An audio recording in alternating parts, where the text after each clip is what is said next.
We're good. We're live. Okay. Welcome, everybody. My name is Vece. I will be your handler tonight, and I'm going to run Last Things Last from Art Dreams Delta Green. If you've not seen this, heard of it, played it, proceed with caution. There will be spoilers ahead. Okay. Agents of Delta Green, please introduce yourselves and show us which character you are playing. Gabe, you want to start? Sure. I am Agent Palmer. I'm a cultural anthropologist. I don't know if Arkham University exists in this world. Seems natural that I'd be hailing from Arkham University with my colleague. Can't sleep at night. I've seen some things during my travels and my studies in Greece. I probably look a little bit like I look. If you're looking for an appearance. Art imitates life. I'm Sean. Dig it. From Gaming and BS. I'll be playing Kamaroff. I'm a physician that is with the FBI forensic pathologist. So I've got a medical degree with pathology certifications. I'm a fan of our church and support group. I've got a couple sons. I think I've had some sons. Steady, endlessly smart, resilient, and caustic. Which interesting combination. So I'm motivated by identifying an obscure cause of harm, stopping harm. I don't like harm coming upon individuals, and making the world safer for my sons and healing others. That's kind of my shtick. Mike? I am Agent Schell, spelled Schell for anybody wondering. I'm an employer, or I am employed at Arkham also. I like that. I am an astrophysicist. I enjoy building telescopes in my spare time. I'm always trying to build the perfect telescope. A little quirky. I've seen some shit. Pretty much.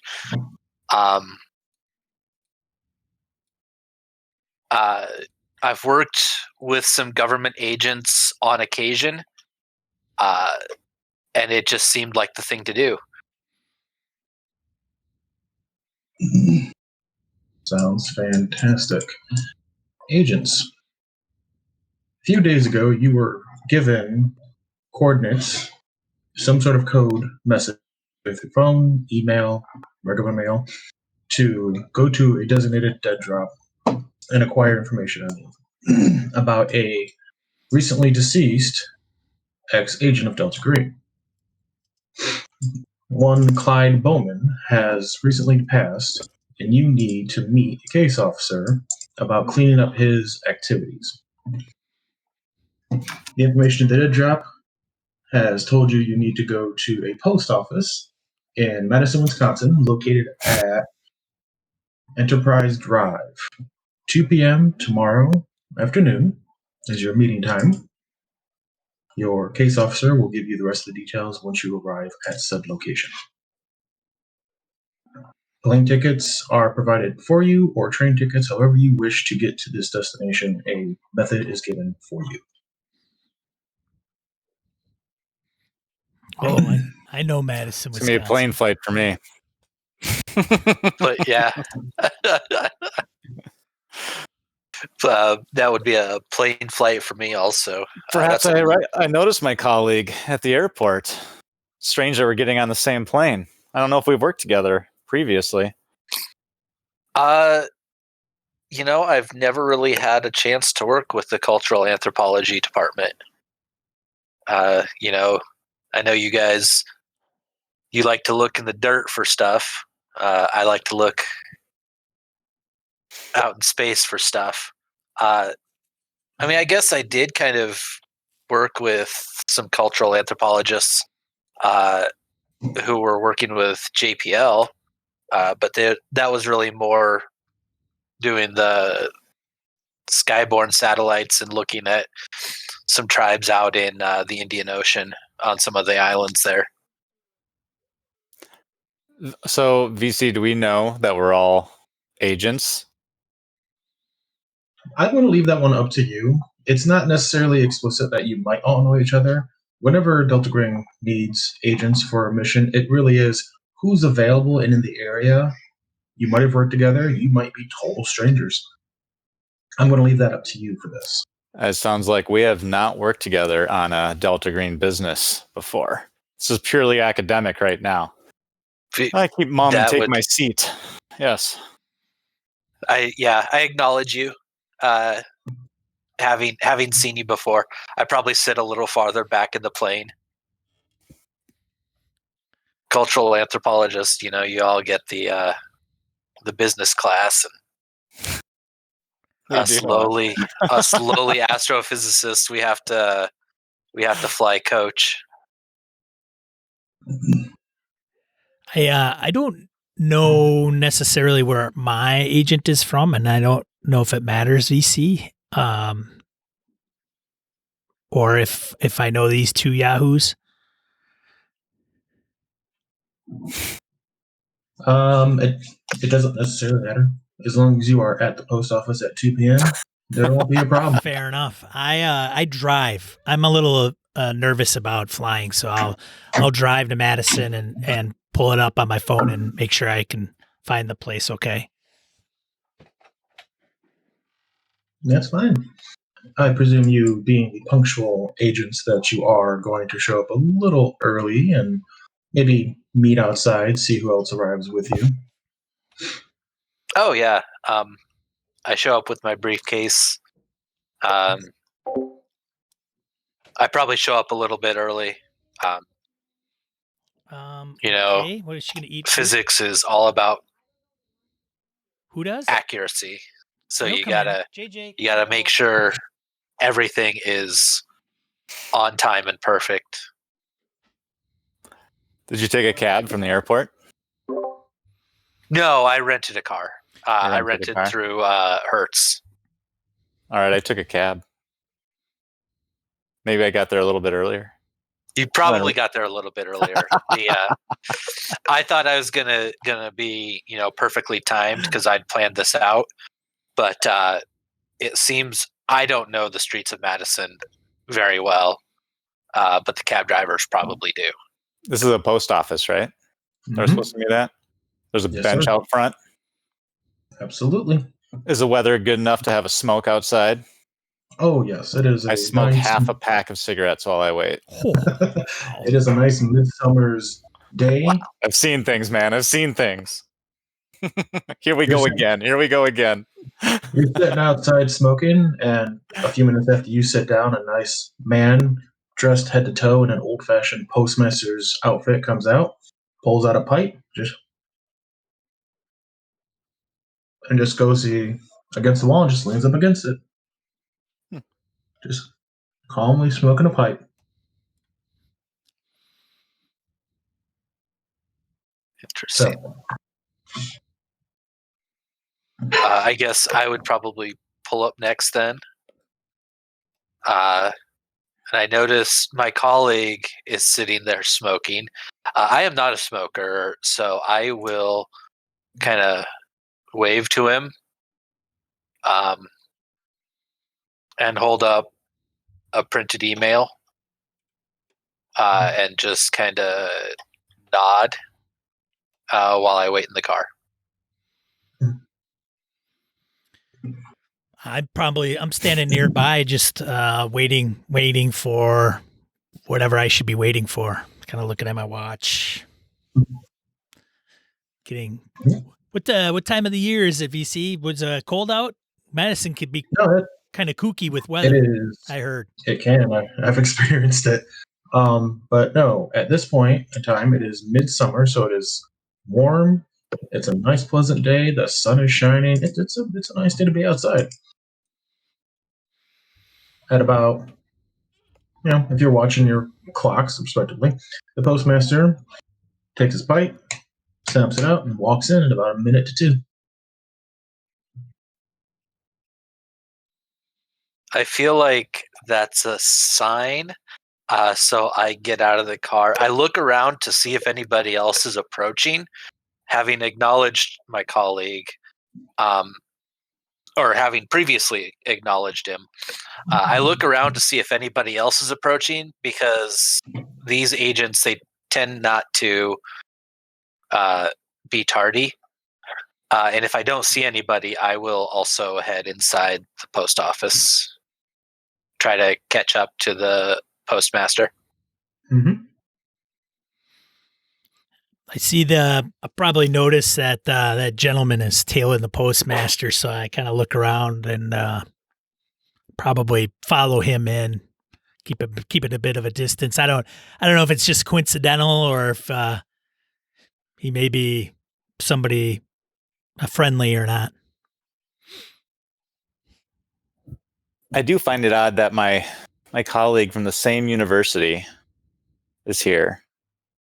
I don't know whether he's a friend or foe, ally here, but I can't miss the drop, so I better walk in, even though as I stub out my cigarette and look for an ashtray and then just throw it in the weeds, that I lost my thought. I go walking in there, jittery. Once you are on the inside, it does look like a normal post office. It just looks a little dustier than it should. Like, it doesn't get much foot traffic anymore. And the postmaster is standing behind the counter. He acknowledges the 3 of you, looks at all 3 of you. Can I help you, gentlemen? Shipping some mail, maybe a package? I expect a delivery. What kind of delivery? I pull out the email that I had printed out to see if there was any sign on it of what I should be looking for. And I don't believe you said there was, so I'm just going to kind of sheepishly grin and say, a package from a friend. He reaches over to the part of the counter that swings up so they can pass through. And he says, well, some of these packages are kind of hard to carry by myself. If you young individuals wouldn't mind following me back here, we can see if you have the package. And he goes around the corner. Follow him back. I will proceed. He goes into a back office, flips on a light, and sits down on the other side of a desk. There's 4 chairs in front of the desk. He motions for you to come and, take a seat. I sit down. I stand. If you don't mind, I'd prefer to stand. I've been driving all day and sitting. I could use the stand a little bit. I understand. I sit a couple chairs away. The man gives you all a good once over and he goes, first off, agents. He looks directly at Schell. Don't print this stuff off next time. It leaves a paper trail. It's a good way to get yourself in a lot of trouble. I'm old and I don't want to handle it. So you're going to discreetly get rid of that when you leave here. Am I clear? Yes, sir. Fantastic.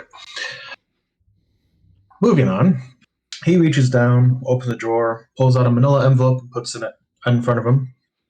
He says, so, you 3 individuals have been called in to investigate the death of a recent agent, one Clyde Bauman. He, a few days ago, passed away from a heart attack, and it's been very tragic. However, that's not important. What is important is that we need to know of any extracurricular activities that Mr. Bauman was participating in. Your mission right now is to get to his apartment. We provided a key and a briefing of his family in this envelope to get into his apartment and to know a little bit more about Mr. Bowman. His next of kin is set to arrive in 48 hours.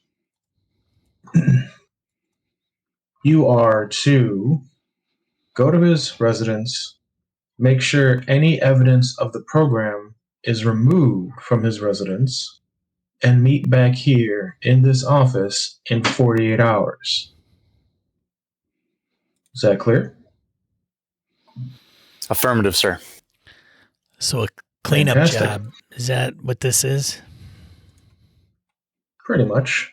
Is Mr. that- Bowman, All this is? that's all that it should be. Mr. Bowman was very active in the agency and with the program a lot in the 70s and 80s, but since then has taken a step back as a full-time agent, has been a friendly, assisting agents such as yourselves here and there over the last 2 decades. And now that he has passed, we want to make sure that there is no evidence tying him to the program. So, go to his residence. If you find any information about the program, remove it discreetly and bring it back here. And we'll expect a full report of what you found when you come back. Additionally, you are not to involve anyone else in this operation. You would like to stay quiet and keep things quiet. Is that understood? Understood. Crystal clear, buddy. I stand from my chair and say, all right, fellow agents, seems the time's a wasting. Let's get to this address. I lean over and I pick up the key, put it in my pocket, and really I want to get outside because I suddenly need a cigarette again already. Bad. I quickly look around to see if there's a shredder in the office. There is. I deposit my email in the shredder. As you do, the postmaster looks at you. It's a good decision. I memorize the address and hold up the summary of a report. Would you like to shred this evidence as well, handler? If you bring that with, as long as that comes back with you, we can include it within your report and it'll be filed appropriately after the fact. I hand it to my colleague. You like to keep a record of such things, don't you? You prefer? Colleague Schell. I mean, I like to keep documents on hand until the documents need to be removed, but yes. I'll hold on to the key. Here's a document for your personal possession in the meantime. I'll take it. There's a envelope in the car, or like a large manila envelope in the car that has nothing in it currently that we can use. Should we take your car? We have 2 of them now, it sounds like. We do. I'll ride along with you. You probably have some stimulating conversation for me. I once tried to take up stargazing as a child. It was a passing fancy of my own. And actually, the star systems are fascinating from an anthropological perspective because every culture sees different shapes within them. Yeah. Yes. You could tell that Schell looks a little. He looks a little uncomfortable, but he's not about to just say no. So he agrees. You can. I guess you can ride with me since you've got the address. Kamaroff was it? right? Yeah, is that what it is? I actually didn't introduce myself, but yes, you could call me Kamaroff. My bad. Funny how you know my name. I see that the security's been a little lax in the agency for a little while. Yeah. Why don't we just drive one car? I mean, doesn't make sense to have a whole caravan over there if you don't mind. Can I smoke in your car? I probably It's, can't smoke in the rental. It's a rental, so I would really like to get my deposit back. That's why I'm asking Kamaroff. Can I smoke your car? We'll take yours. Such a nasty habit. Do you really? Must you? I don't think it's very far away. Could you maybe? All right. I finished. I just like roast it down, toss it. Whose car are we taking? Let's get this done, boys. All right. The address that is in the report leads you to an old apartment complex, Turville Point Apartments. This looks like a drab, rundown 60s. It is the epitome of 60s low-income architecture. Brick. Beautiful brick. And no space for anything else. You pull up. There's a few different buildings. This one that you were pointing up in front of is the one that is on the address. There's a small sidewalk leading up to the door. There's very spotty grass. Most of it's crabgrass. Most of it's not really there. Most of it's holes. It's not the most pleasant looking place. By the front of the building, there's an elderly woman who's kind of just, sitting back in a chair, sunglasses on, cigarette hanging out of her mouth. And what you can assume is a really old Shih Tzu that is just kind of not really walking, but more like jostulating from spot to spot. It sniffs. You see it poke up a snaggletooth smile. It lifts a leg, and then it looks like it's loading. It just stares off. Doesn't pee. Doesn't do anything. Then the leg slowly goes back down. Once it hits the ground, the dog goes and just to another spot.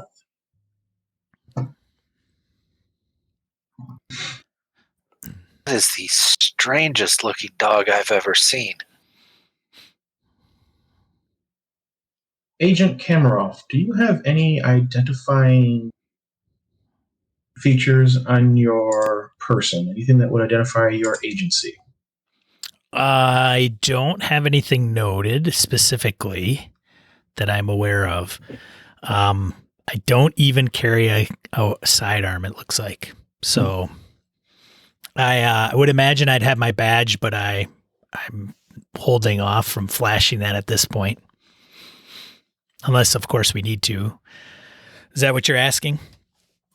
Yeah, that's what I'm asking. Is if you were walking around going FBI, Not yet. Are you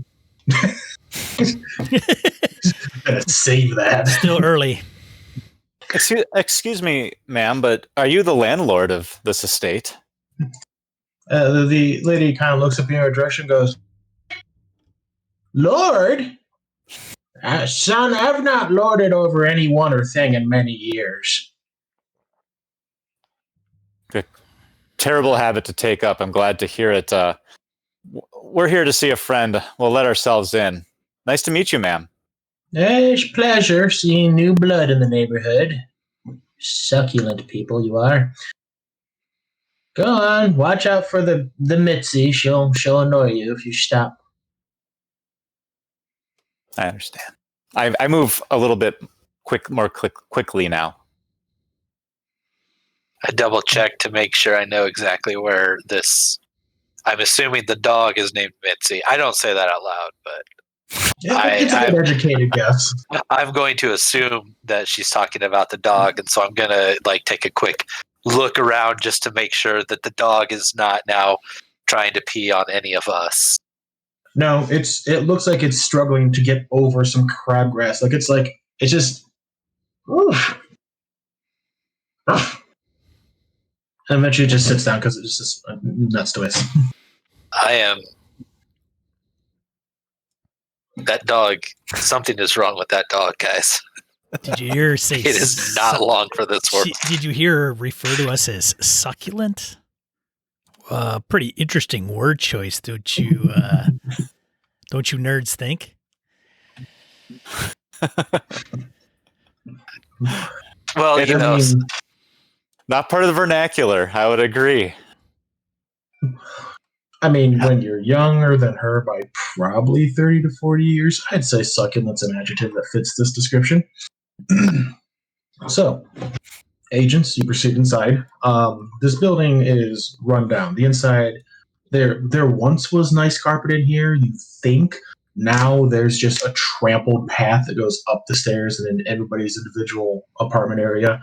There's a lingering thickness in the air that can only be described as a mixture of cigarette and cigar smoke, but there's no haze. It's just permanently there. On the second story, you find the apartment and you have the key. I have the key. I walk Yes. on up to it and I open it up. Okay. You open the door to Clyde's apartment. What you are met with is the scent of stale air. Nobody's been in here for a couple days. There's Good. no windows open, and it's just kind of bleh. The door opens up into a kitchen area. Beyond that, you have a living room, and you can tell from here that the room wraps around to the left.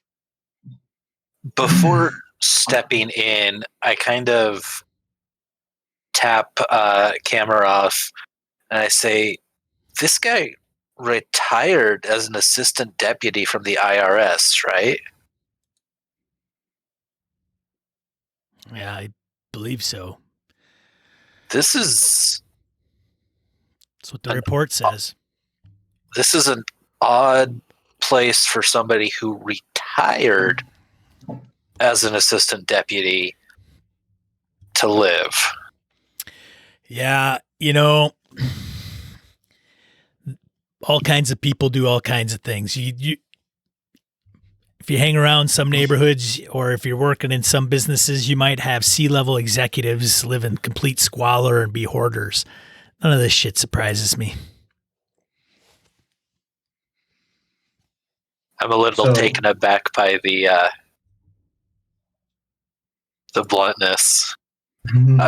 As an academic, I'm like, this is not right.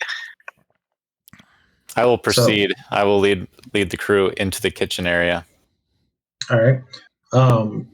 Gabe, as you enter into the apartment, there is you've got a kitchen. It looks like their stove was sitting there. There's some old beans that look like he cooked but never put away, so they're kind of stale and cracked up in the pan a little bit. There's some dirty dishes, a general layer of filth that's going on in the kitchen there. On the refrigerator, there is a child's drawing that's got 2 stars on it. It says Cassie and Grandpa. Lovely. There's a key ring holder hooks in next to the door with a key ring that has keys on it. Just one key ring, Vece? There is just one key ring, yes, but there's 3 keys on it. Okay. At a glance, can I tell if they're like automobile keys or apartment keys? Or one of them looks like it is one of them looks like it's a spare key to the apartment. Another key looks like it's a house key. And the third key, you can't quite place what that is. It's smaller than the rest. None of these look like automobile keys, though. Is the door closed? Somebody what is it? Schell? Is that your name? Schell. Yeah, I reach back and I close the door. Close that door. We don't want Granny coming up here and looking around or anything. Agent Palmer, as you are continuing into the apartment, the living room is not any better than the kitchen. There's an old, worn-down couch where you can tell just from a glance, it's very clear this exact groove right here is where Clyde probably spent 90% of his time. There's old, dusty Sports Illustrated magazines. some Time magazines. They're old, they're dusty. There's a stack of crossword puzzles that look like they have just been abused by time and by really aggressive hands. The TV that's in this room is the second most technologically advanced thing you've seen so far. It is a big, square, brown 1970s TV with those nice curved wooden designs on the side. And then on top of that, the next most technologically advanced thing, a VCR. There's a hallway that VHS or leads beta? down to the left. VHS or beta? VHS. Okay. There's a hallway that leads down to 3 doors and what looks like a linen closet. Are the window coverings in place, or are they curtains drawn? BC, do we have to worry about? They are all drawn, so it's kind of like everything's obscured. The 2 windows that are in the 2 windows that are in the living room version of the apartment are drawn. There's a small window in the in the kitchen that has a little fancy curtain over it. Not like anybody could really make out anything through the glass because it's so filthy up here, but it too has covering. Can I give you 3 things that I want to do? Absolutely. I would like to take a moment, sit down in that depression where he always sits, get a look, and I'm thinking, trying to get in my headspace, I want to look at those crossword puzzles. So I grab idly like a stack and begin to rifle through them, see if they have been, my intention is, I know that I think some weird things. If this guy's been where I've been, he probably sees things in these crossword puzzles that perhaps can be interpreted if they got improperly, if they got into the wrong hands. So I start rifling through them. How very anthropologist of you. When you sit down where it's very clear he's sat, the couch, it's like the springs don't even exist. You just down like an extra 6 inches. It's that I'm going to sit, hey, okay, I'm down here now, thank you. And then as you start rifling through the crosswords, you can see there's some evidence that there's some jitteriness. He's got some notes written in the sides. Nothing that strictly stands out as abnormal to you. It really does look like he was in the middle of doing a crossword and he was like, gosh, I gotta get milk and I want to finish these next 3 lines out. I gotta get bacon and check on the lady next door and her annoying dog. Just nothing that would tip you off as to he's like writing to Carcosa or anything of that caliber. These are clean, folks. Okay.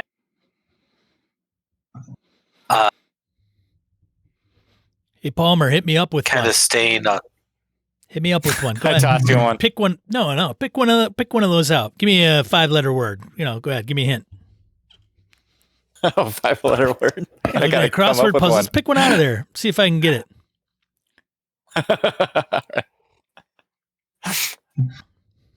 No. Yeah, I'm trying to come up with one quick. As he's thinking. Oh, here's one. Good cold calling. Yeah. It's a 7-letter word that means laying back. Recline. Oh yeah, that fits. I checked the kitchen VC and go in there and start poking around, open the freezer door, fridge door. Oh no. That's what it's going to be. you do, as you're rifling around, you can tell that Clyde had a particular diet in mind, and that was bachelor. If it was quick, easy, and microwavable, or heated up in a pan for 5 minutes, he had it. There's cans of beans, there's chili, various soups. Most of it is still good. Some of it's expired. The fridge has just leftovers of plastic containers. These containers look like they've seen the worst end of a microwave. Any beer? Probably, yes. grab a beer. What kind of He beer has is it? beer in the fridge. What kind? What kind of beer? Blitz. Spotted Cow. Oh. At least the guy's Local got boy. good taste in beer. Crack it open and take a pull. Anybody? I look at everybody else. So yeah, Sure. I'm beer. gonna need it to deal with this I place. can't. I can't. My nerves. Understand. It's the best thing for nerves, especially if you didn't drink like 12 of I these. give you a very weird look. Gives when me you a say loose, my nerves. It gives me a loose bladder. I can't handle it. Just my cigarettes, friends. Here you go, Schell. I take it. Oh, that's not bad. While they do this, I go over and I, if the VCR is plugged in, I push eject. Nothing comes out. It's empty. I stick my finger through the flap to make sure that the motor's working and there's not a case in there. Oh yeah, when you hit eject, it goes. You hear it. Oh, It's okay. like it's Nothing trying in to there. do something, but nothing happens. Sounds good. So, I'm gonna what do double you- check What do all you think these. of this place, Eggheads? Is there anything that's not dusty? Not really. Everything is. I mean, it's very clear if you take a second to really look. Everything is dusty. Everything is dirty. Like Clyde just didn't care. But you can clearly tell like there's a path on the carpet going from the couch to the kitchen, down the hallway, and that path goes to each one of the 3 doors. But there's still dust everywhere. It's just that is the most traveled path, so the dust isn't as thick there. Tell you what, Agent. I think we got to check out the other doors if you want to know what this egghead thinks. I'll get up and I'll walk down to the first door. I start pointing to doors and I say, 3 doors: bathroom, bedroom. What's on the third? Aren't you an anthropologist? Linens. The linen closet is actually at the end of the hallway. You can easily just walk up and go. Is this a That's it. game you That's guys play? probably- Like guess the rooms in a house when you go into them? Seems that's what astrophysicists do. All right. Yeah, I'll learn that. I'm trained in this. This is what I do, but usually not with something so modern. So down the I hall, look. I just give another look around. Like, They had very interesting waste removal systems in prehistory. Nothing like the modern plumbing we have today. I am going to guess that door number 1 is the bathroom, and I open it. that's the door on the left, and yes, when you open the door, it is clearly a bathroom. However, the bathroom it's in a very disturbed state. There's the towel rack is broken off the wall. It's sitting on the floor right now. He has a sliding glass door for his shower. It is shattered. The toothbrush holder that it's made of ceramic is broken into pieces. That looks like it's swept up into the corner. And after you sit there for a few seconds, you pick up the undeniably just wretched smell of corpse. And it dawns on you, this is probably where Bowman died. I back away a little bit. oof! I can smell that from out here. Anybody break wind? Schell, was that you? Oh no! Oh man! Palmer? Close that Dude. door, please. Close that door. I close it. We have to check it out, though. I guess this is part of cleaning, dealing with the residue of a dead man. Usually in my studies, they're not so freshly dead. They've been dead for millennia. Is he Long gone. Is he in there? No, but that stink is his decaying flesh. It's literally a part of him that is released into the air. You're breathing in dead man when you smell that. Yes, we're aware. We know how physics and chemistry and biology all work. You don't need to repeat it. He's Probably not in there, probably but not he this man, was. this man here. He's looking for an education from us eggheads. Hey, I do have a PhD in pathology, just so let's just relax, all right? Well, Welcome to the egg container, then. Wow. I try not to flaunt my my egg badge too much, you know. Hey, just because we have to slave away teaching, educating the young minds of America, you get to swagger around with a badge and a diploma. Hey, I'm not bitter. Let's just get the job done.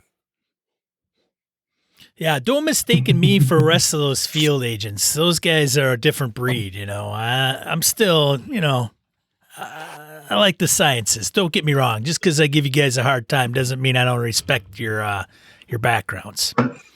Good to clear the air. I wish we could clear the air out of that bathroom. All right, I'm going in. I go up to the linen closet to look like see if there's something that I can hold over my face before I go in. There's towels in there, hand rags. Not many, but there are some in there. I'll grab that. You guys, let's just get this done. You guys check the other rooms. I'll make a sweep of the bathroom. Unless you think we need 3 eyes on everything, we should maybe take turns, make sure no one overlooked anything. Sounds like you got it, but if you need any forensics, you know, analysis, let me know. I'll be with Schell. I have faith in you. You might go actually ahead. be. This is where the guy died. This might be your specialty, man. Sorry, I didn't even listen to what the PhD you flashed in front of me. Forensics, huh? Well, I didn't want to intrude, so. Hey, let me know. I hand out the towel to you. This is your specialty, man. Fine. You signed up for this. Yeah, you guys check the other rooms. All right, I'll go in here and see what's All right. up. All right, next individual making a decision. So I'll go in the bathroom. I will go, and then whatever these guys do. Okay. All right. I will open before he opens that bathroom door. I will very quickly open the next door down the line and just kind of poke my head in carefully, All right. making sure there's no awful smells. No, well, it's not really awful. It's that kind of smell of old. The door you open up leads into a bedroom. This is the farthest door on the right-hand side of the apartment. This is a bedroom. There's a queen-size bed, dresser. There's clothing just kind of thrown around. It's very clear when you open the door and look inside. Clyde slept on one half of this bed to the point where it looks like he's still laying there. He has a groove that he set into the bed. The dresser has got a stack of papers and stuff on top of it. It looks like there's a framed photo that's knocked over. Other knickknacks screwed around the room. I put the framed photo back up. That's the photo that's in that frame. Oh. I set the photo back down on its face again. For people who can't see this, our audience, the photo is a picture of, I'm assuming, a young Clyde Bowman and either a girlfriend or future spouse or maybe a sister. I really hope not. But the woman's eyes are gouged out in the picture. The photo itself is slashed. The photo is slashed up. Yeah. X'd out eyes. So apparently, I'm guessing he did not like her after some amount of time. So I just set the photo back down on its face because, well, that's odd. And then I'm going to start looking for stuff, and I'm going to look in some very specific places, the backs of the drawers, underneath the drawers, kind of up underneath. Checking for hiding spots. I'm going to hold my breath, close my eyes, say a quick prayer, and then look under the mattress, And then I'll spend some time in the closet looking. Just for fun, give me a search check and add 20%, because I assume now that you've had the smell of a corpse thrown at you, you're doing this a little bit more cautiously. Yes. And with Delta Green, the way the dice system works is it's percentile and you roll under. Whatever percentage you have, if you roll under, it's a success. If you roll over, it's a failure. If you roll double, like 11, 22, 33, whatever is considered under your success range, or a 1, it's a critical, and the same goes for above. If you roll over your percentile and you hit doubles or 100%, it's a critical failure. Oh, lovely. So this is going to be interesting. I have a search of 20%. Mm-hmm. And you said, so search plus 20. So Yeah. I have to roll a 40 or under? Correct. Well, it's not a doubles. 98. All right. You're digging through papers. You're kind of going through opening closets. There's boxes of old clothes that are falling on you. We'll get back to you. You'll be fine. Kamaroff, with your knowledge of forensics and your just general background, you could, looking in here, you can tell, obviously this is for sure where Bowman died. You can kind of, it doesn't look like he was attacked. Like, you don't see any splatter of blood. You don't see any signs of an actual attack. To you, just from a quick examination, you probably guess either he slipped, he probably had a heart attack, something caused him of his own volition or of his own body's giving out is what happened here.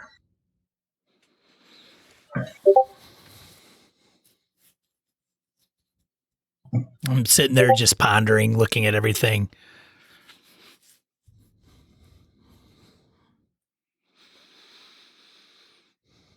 Check the medicine cabinet.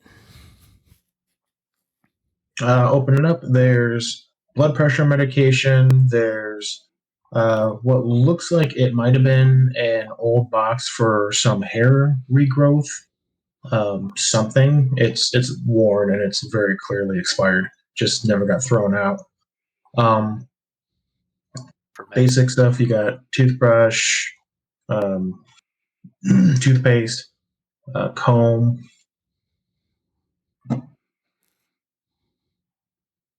Okay.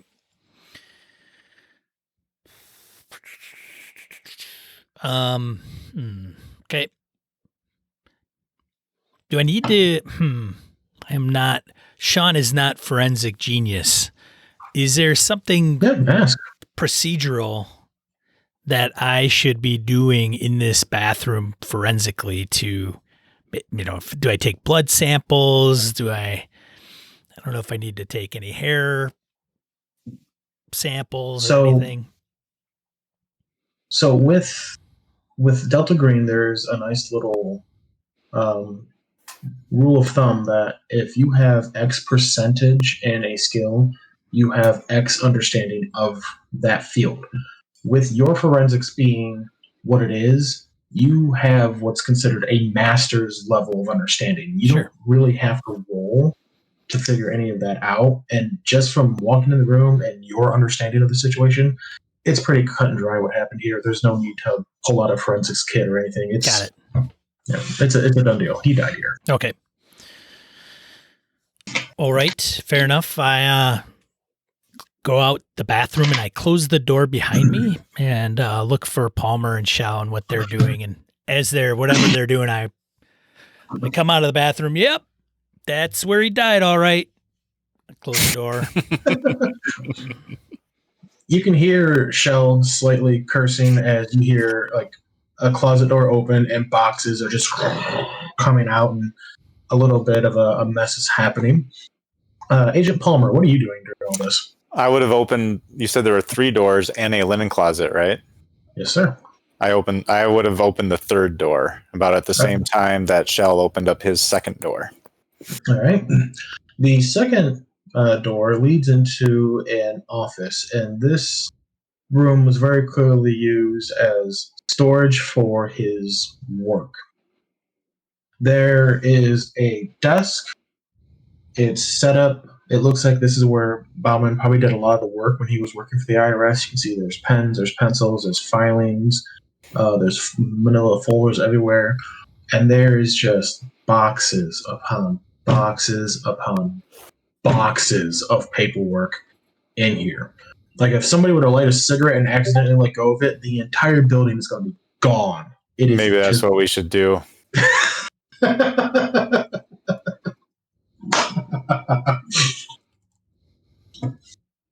All right, boys. We have 48 hours. I found it. I shout down the hall. What'd you And I find? stride in. I found papers. If your agency What'd you doesn't find? want any of this getting out, there's no telling what's buried in any of these boxes. Stacks and stacks. I sit down. I find a chair. They're kind of like one of those swiveling chairs that rolls around. I'll grab the nearest box, put it in my lap, and start rifling through the files. What was in the closet that fell? Did you say it was more papers? It looks like it's just crumpled old papers. There's some clothing, a shoebox that doesn't have anything in it. It just looks like it was a bunch of junk. We'll just throw it in here and whatever. I kind of poke my head out the door and I say, "There's more junk in here too." The joys of gathering crap. Palmer, when you go and grab the papers and start rifling through it, you realize this is tax return stuff. These are just records of taxes that he's worked on. Different clients over the years, different people, different organizations. It's a bunch of the old stuff he used to work on when he worked for the IRS. Got it. I'll set that aside and take a next box.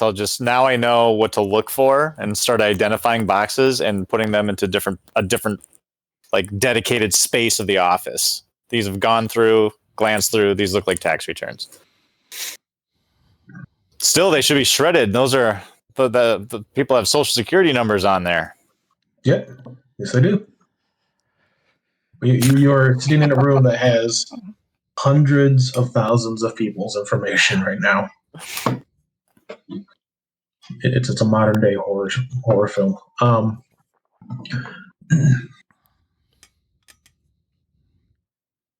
So, Kamaroff, Schell, what are you doing?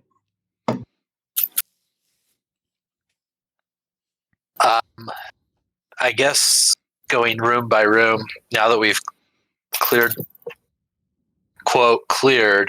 the bathroom. We know we're going to have to come through all this junk eventually, so I guess I will sit down and I will start double checking boxes also. I'm like picking up the first tax return I pull out. I'm like, this dude died 40 years ago. Mm-hmm. I'm like, I look to Palmer and I say, I don't think any of this data is going to be useful for anybody. But yeah, we need to do something about that. Well, maybe that's not our job. Remember what we're here for. If we can just resolve that none of our sensitive data is in any of these boxes, I think we've done our cleaning. Doesn't somebody have accounting? Yes. Sounds like that's you, huh? Yeah, accounting at 50%. I was actually just about to mention that. With another thing, I'm going to look for like boxes that are so if there's anything that he wanted to hide or keep secret, I'm going to assume it's either in a bottom box or like back against a wall or back in a in a back row of boxes or filing cabinets or whatever he's got set. So I'm going to start, I guess, at the back. Yeah. Okay. Agent Kamaroff, you see your two fellow agents digging through a sea of paper. What are you doing right now? So I look at Schell go towards the back and I say, you know, I dated a girl once that every time we'd go to the supermarket, she'd never pick the first thing in the front. For whatever reason, she'd always go around to it and get to the back one because she thought it was more fresh. Never understood that mentality. I'm going to go outside and get some air. It freaking stinks in here. And let me know if you guys find anything. So I open the door to the apartment, close it behind me, and then make my way out to where probably Granny was and just kind of keep my distance from her and look out, take a deep breath, look at her. It stinks in there. It's like somebody died. What's up, Pooch? She kind of looks over you. You can see she's like moved off the chair now, and she's trying to help Mitzi. She's like, "Come on, you little, just poo. You gotta do it today. You didn't do it. You just come on." And she hears you say that. She goes, "Oh, I bet Clyde was in there for like 3 days before they found him. It's a real tragedy, honestly. Mitzi, come on, damn it. I'll just hold you. Maybe that'll help." He was a nice man. I didn't know much about him, but and he watered my plants a few times when him and the missus went out, you know. They're fine. Hey, The go, missus. whatever. Yeah, he was married. Sweet lady. Maribar? Marlene, No. I believe. Marlene. Yes, Miss Marlene. She was a nice lady. We used to play rummy until I rummied her ass out of my apartment for being a cheating bitch. Starts waddling back over towards her chair. They were decent folk. Talkative, one might say. Alive. Well, at one point. Gets over and just backs in her chair. So, meshing Clyde's apartment, are you?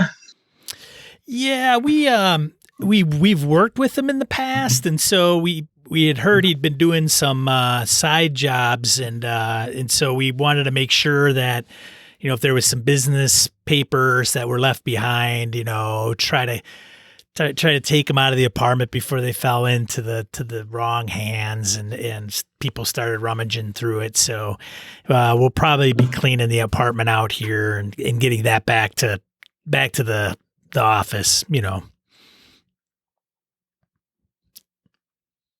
Well, that's nice of you, I suppose. Maybe we can get somebody young in here. Somebody who knows how to play bridge and not be a cheating. Well, I hope you have fun doing it at least. Oh, it's really not As much fun as enjoyable you work. can have. Yeah, it's really not enjoyable work, ma'am.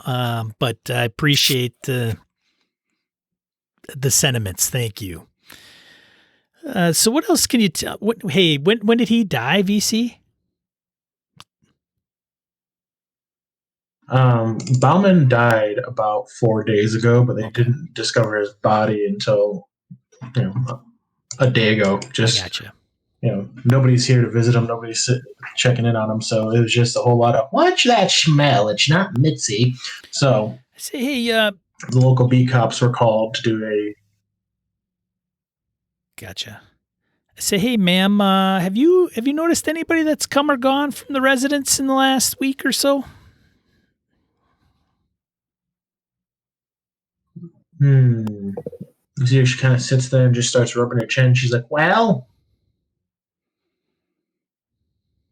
nobody that wasn't stiff. Stiff. What do you mean by stiff? I mean,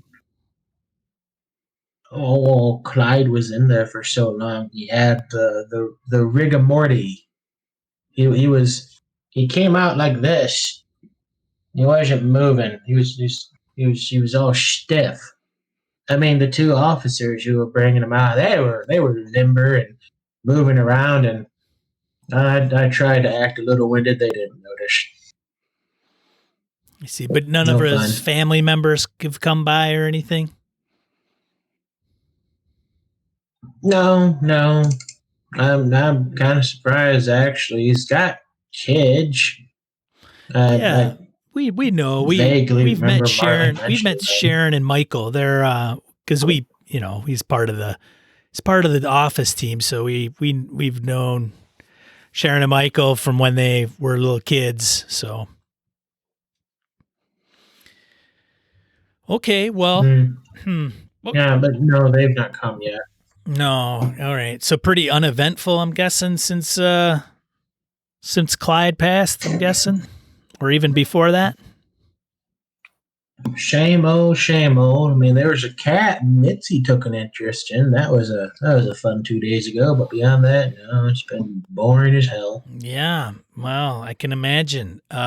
So great. Well, I appreciate it. I'm gonna leave my card with you, and if you think of anything or you come across anything maybe unusual, maybe a little more suspicious than a cat, maybe you could give me a call. Give us a call at the office.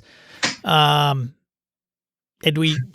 we'll follow up. We just want to make sure that everything's okay with Clyde's possessions and things of that nature. You understand?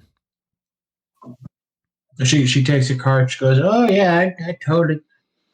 Well, now that you mention it, there is this weird ice cream truck that comes around every couple of days. Nobody's ever buying though. I'll take pictures and send them to you. Ice cream truck, huh? Yeah, that's strange. All right. It's middle of summer. I can't imagine why that ice cream truck would come around and not have any business. It's just so odd. There are a lot of kids in the neighborhood, or? No, not really. They That's, tend to avoid us over here with the old. yeah, again, something that just doesn't add up. I can't imagine. I don't understand it. Well, that's, yeah, sure. Send me a picture of the ice cream truck. I'm going to go back in and probably see what my two colleagues are up to. You've been a real big help. What'd you say your name was? I'm Janowich, Mrs. Janowich. Janowitz. So I appreciate it, Mrs. Janowitz. You're a kind young person. I like you. Yeah, I appreciate that. I'm really not that kind, though. So just in case you ever got any thoughts to invite me over for dinner, it's probably not in the cards. But again, if you need anything, just feel free. Give me a call on that card. Sound good, Mrs. Janowitz?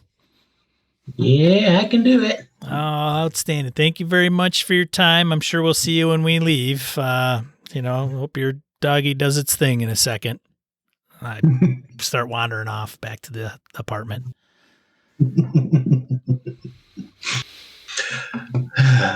So Schell and Palmer. It is boxes upon boxes of tax returns. And Schell, actually, because of your accounting knowledge, you're actually trucking through this pretty fast. Like, you're looking at it, and the first few boxes, you're like, okay, yeah. And then you start noticing a pattern. Nope, it's all the same. It's all the same. It's all the same. Different people, different places, but it's all the same stuff. And you just start through these boxes. Okay. But it's still going to take you a while.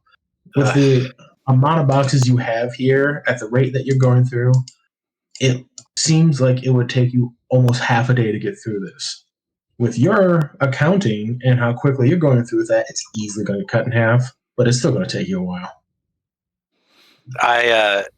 After getting through a couple boxes, I just stand up and I'm like, this is just too much. I look around the room again. We'll come back to the boxes. You can keep looking through those if you want, but Jesus, it's too many numbers. It's all tax forms. What'd you find in the bedroom? A lot more junk The closet's full of junk. The house is full of junk. Just everything is just junk. I don't know what they expect us to find here. Nothing out of the ordinary. Nothing that I made mean, you think of some of your experiences. other than things falling on my head. Well, I'll tell you what. I'm going to walk back down to the kitchen, and I'm going to take that child's drawing off the refrigerator. Mhm. I have a hunch, and I'm going to turn it over and look and see if there's anything written on the back. And it looks like more scribbles, like his grandchild had started doing something and didn't like it, so they scribbled it out and tried doing it again. Scribbled out, so they flipped over, did a whole other picture altogether. Recycling, saving paper. Both sides use them, please. Is there anything else? You said this was an office, so I'm assuming there's more than just boxes. There's desks and There's a desk. There's boxes.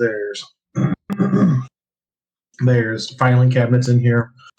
It's just a repository for dusty old paper. I start rifling through the file cabinets. Is it just more tax return? More the same, but better organized. Well, at least he started learning. Learning. Learning, yeah.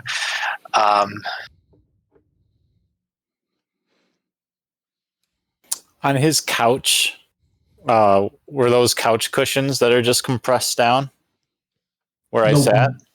Yeah, that one is. The other two cushions look like they've barely been touched. I lift up the cushions to see if there's anything underneath them. You find a wad of cash and a 9mm pistol with two clips that kind of just right out of the middle one. But Dunk, dunk, dunk. What was that? I'm still I found his his defenses and his escape fund over here. His retirement plan. Yes. At least we know now why he's living like this. There you go. Can we, how big is this wad of cash? You sit there and you take a few minutes. Actually, you wouldn't. Gabe would. Yeah. Gabe, you Well, sit there I and look called at him that over watch. because it sounded like he was like he heard me moving the cushions or something like that. So You said, Yeah. you said the magazines fell out. So Anything to avoid looking at paper. I understand. anything But to we're avoid looking green at paper. Yeah. You sit there and you start counting through the cash, and there's about $130 right here. Mixtures of ones, There you go. fives, and tens. That's why he's living like this. He's saving his $130 in his couch cushion. Definitely why he's living like you're this. looking at it, it's probably like $50,000, and it's like $123. Oh, sweet, man. Are there any quarters in there too? I mean, if you want to rifle through, I'm sure something will jingle out. No. In fact, I'm wishing I had brought gloves now. I mean, standard operating procedure, you probably do have some gloves you could put on, and if you don't, I'm sure Agent Kamaroff does. I don't know. Are there paintings or photographs on the wall? No, the walls are actually pretty bare. Right. Well, just because I don't really trust my colleague to fully understand the behaviors and attitudes of his modern human, I will go into the bedroom and take a look around for myself. All right. As described before, it's got a queen bed in there. There's old photos that are strewn across the top of the dresser. There's other bits of paper. There's clothing all about. Mixture of clean and dirty. You're not entirely sure which is which, but it's there. I want to look at that picture that was turned over. So it'd be that picture there. Mm-hmm. I would take it out of its frame, see if there's anything written on the back side of it. Popping it out of the frame, you can see in the back, it's got signed on there, Clyde and Marlene. The cabin, and it's got a date of 1970. The cabin. Am I alone in this bedroom? I Yes. assume you are. I'll walk out with it. Kamaroff, do you think that this is the only hot spot the agency wants gone through? It appears that he and Marlene might have owned a cabin. I hand him the photo. And I don't know what vandal did this to Marlene's eyes, the poor woman, but that doesn't sit well with me. Let me see. Oh, yeah, that was a little disturbing, so I just set it back. So who's the guy? I think that's our man. Right? Bowman. That's Bowman, right? Bowman and Marlene? Youngin. Oh, so Yes. the spouse. I was mistaking her for his daughter. Okay, well, I don't know. But does it have on the back of it, does it say anything? It's got Clyde and Marlene, and it says at the cabin, and then it gives the date that the picture was taken. Nothing else. Is Marlene previously deceased? Is she out of the picture, or is she coming? Is she the one coming soon? His next of kin was on their way soon, right?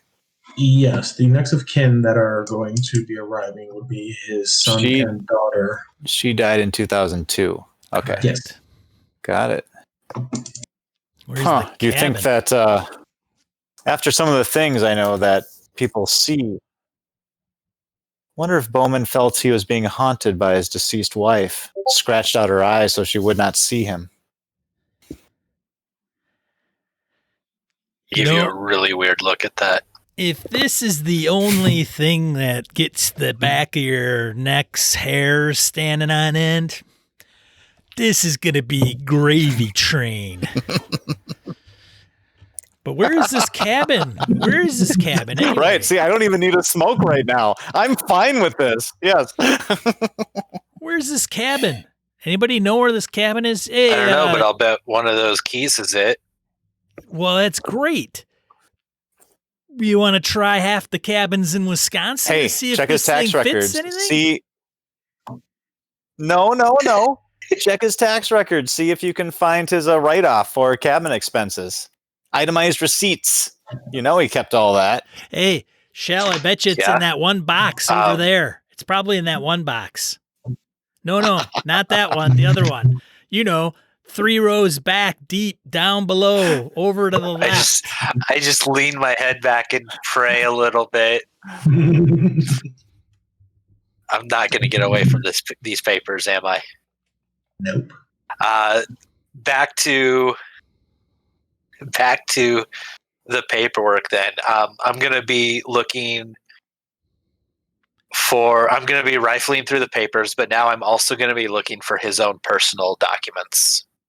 And since I've found at least some sort of organizing principle here, I'm hoping to be able to get there a little quicker. Okay. So I'm going to assume you gentlemen are going to take the time to actually go through all the paperwork.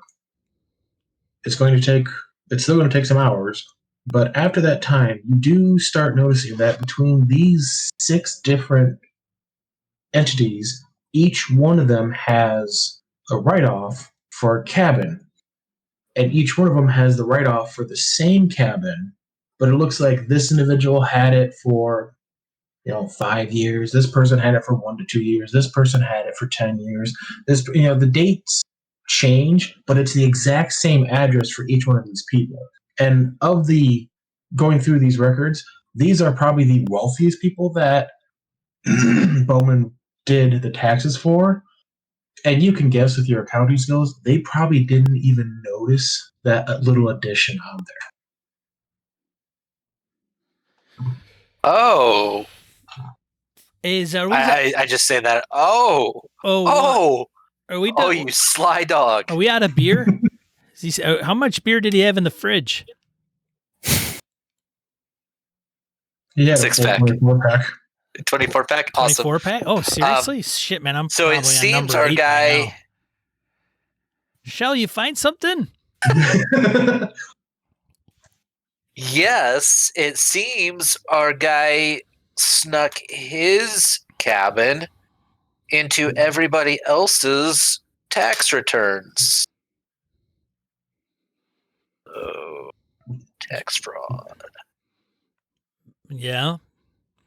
Okay. And So then, let's say you were to know where this cabin was. Does it have, I don't know, an address?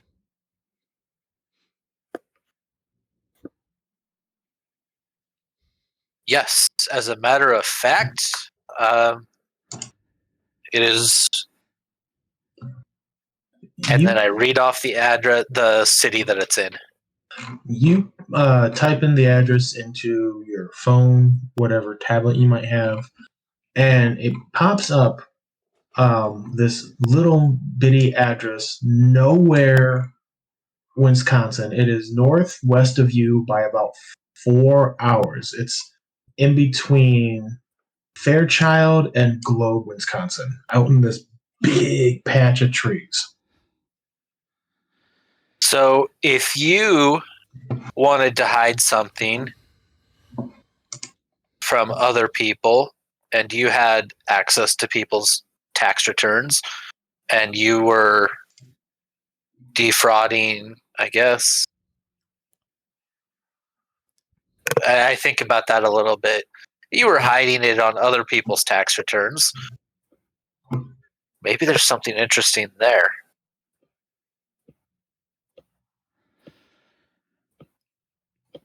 Well, Sherlock, we should probably consider going and checking out the cabin, I suppose. Probably, hey, if you're an agent and you're stashing stuff, it's probably at a second place. It's better than hanging out in this place. I don't know if there's anything else here. What do you think, Palmer? Palmer, you haven't smoked in a while. I You all agree. right over there? I was just thinking that maybe I need to go out and get a cigarette while you guys work this out. You wrap up here, I'll be outside having a smoke. I stride forth. Nice. What do you think, Schell? Want to blow this popsicle joint? Maybe call in a squad to get rid of all these documents? I think that's probably a good idea. I get the feeling that there's nothing that we're specifically looking for here, though. The tax returns that do point out that he has a cabin, you could put that in your report to Delta Group. Oh, yeah, I grabbed those specific tax returns. Mhm. And I had mentioned I have a large, let's say it's just an accordion file that I'd brought with me because That's fair. whatever, I'm a scientist or something. I don't know. But so I grabbed that from the car and I just shove those documents in there because those documents, while replicated somewhere else, those are the, if somebody else were to go through them, they'd easier be able to link those 6 tax returns. Yes. Okay. Searching through everything, getting into Bowman's apartment, going through all the strife and struggle you guys have. It's taken about 5 hours. It's 7 o'clock in the evening. What do you want to do? You can proceed straight to the cabin, get some McDonald's on the way, just drive 4 hours, go and check it out. You can say nuts to it, get dinner, call it a night, stay at the hotel. You have options. Guys, I've seen enough horror movies to know that you don't drive into backwoods Wisconsin at night. Yeah, but we're not in a horror movie. This is real life, so that's fine. We can go for it. Are you scared of the dark? Wisconsin's got some real weirdos. I mean, I don't know. There's going to be some hunter out there that's going to start taking shots at us. Hey, man, home of Ed Gein, Dahmer. There's all kinds of I think I think we should just crash here in Madison for the night, grab some burger, get a burger at some joint, get up early in the morning and make the trek. It's a 4-hour drive. So we're going to get up there around maybe 4 hours. What do you say? All right. I'll tell you what, I agree. I'll tell you what, eggheads, I'll buy the first round. What do you think? What do you say? I mean, all things considered, I think the first round should be on Bowman, just saying. I got $123. I got $123. Sounds like we could cover our expenses for the night, at least for dinner and a few burgers and beers. What do you say, Shelly? Did I call you Shelly? I think. Well, I mean, I would prefer you don't, but whatever. A couple beers and a burger would be good, especially after this. Why don't we go to the hotel, we'll drop off our bags, we'll ask the hotel where a good place is to grab a burger, and we'll go from there. What do you say? Palmer? Let's do it. Yeah? Yeah. All right, sweet. Let's get out of here. Get out of this pop. Yes, please. Yeah. I try to be the first one out the door. You guys are getting out of leaving the cabin. Jesus. You guys are leaving the apartment. Is there anything else you want to do before you check out? Lock the door. Grab the I locked keys. the door behind us. Grab the keys. Yeah. He won't be I unlocked the door. these. Grab the keys off the off the thing, and then I relock the door. Fantastic. Somebody grab the money, right? Are leaving. Grab the Yes. money? Got it. Okay. I think the most important question is: did anybody grab the rest of the beer? Let's be real here. No, it's Dead man's beer. yeah. We're going to get our own beers. Yeah. Dead man's beer. That sounds like another adventure. I'm not 20. I can go to a liquor store and buy another case if I need one. As you are coming down the stairs and getting ready to leave the apartment, Miss Janowitz is coming up the stairs with her dog behind her, just jumping every step because it's not wanting to do the walking. And she's like, "I'll get you that picture of that ice cream truck. Don't you worry. I got a card." And she continues hobbling up the stairs. That's fantastic. Have a good evening.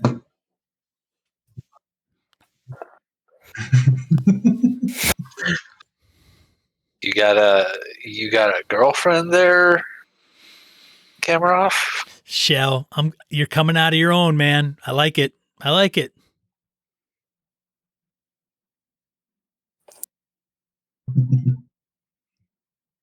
The joys. All right. It is 8:30 right now. Do you want to take a 5-minute intermission, or do you want to keep on trucking? Seems like a good opportunity for an intermission. Sure. I'll put up Okay. this I break wasn't sign. sure if you guys needed to break or anything like this. We'll be right back. Yeah, we can do that. 5 minutes, VC. 5 minutes, yeah. 5, count up 1, 2, 3, 4, 5. Be back in 5. Okay. We're back. All right. I assume you want to fast forward, or do you guys want to roleplay being Agent Gabar? This talk about like dropping off our stuff in a hotel room and going out to a good burger joint just actually makes me nostalgic for like a convention or something. I'm like, no, stop talking that way. Right.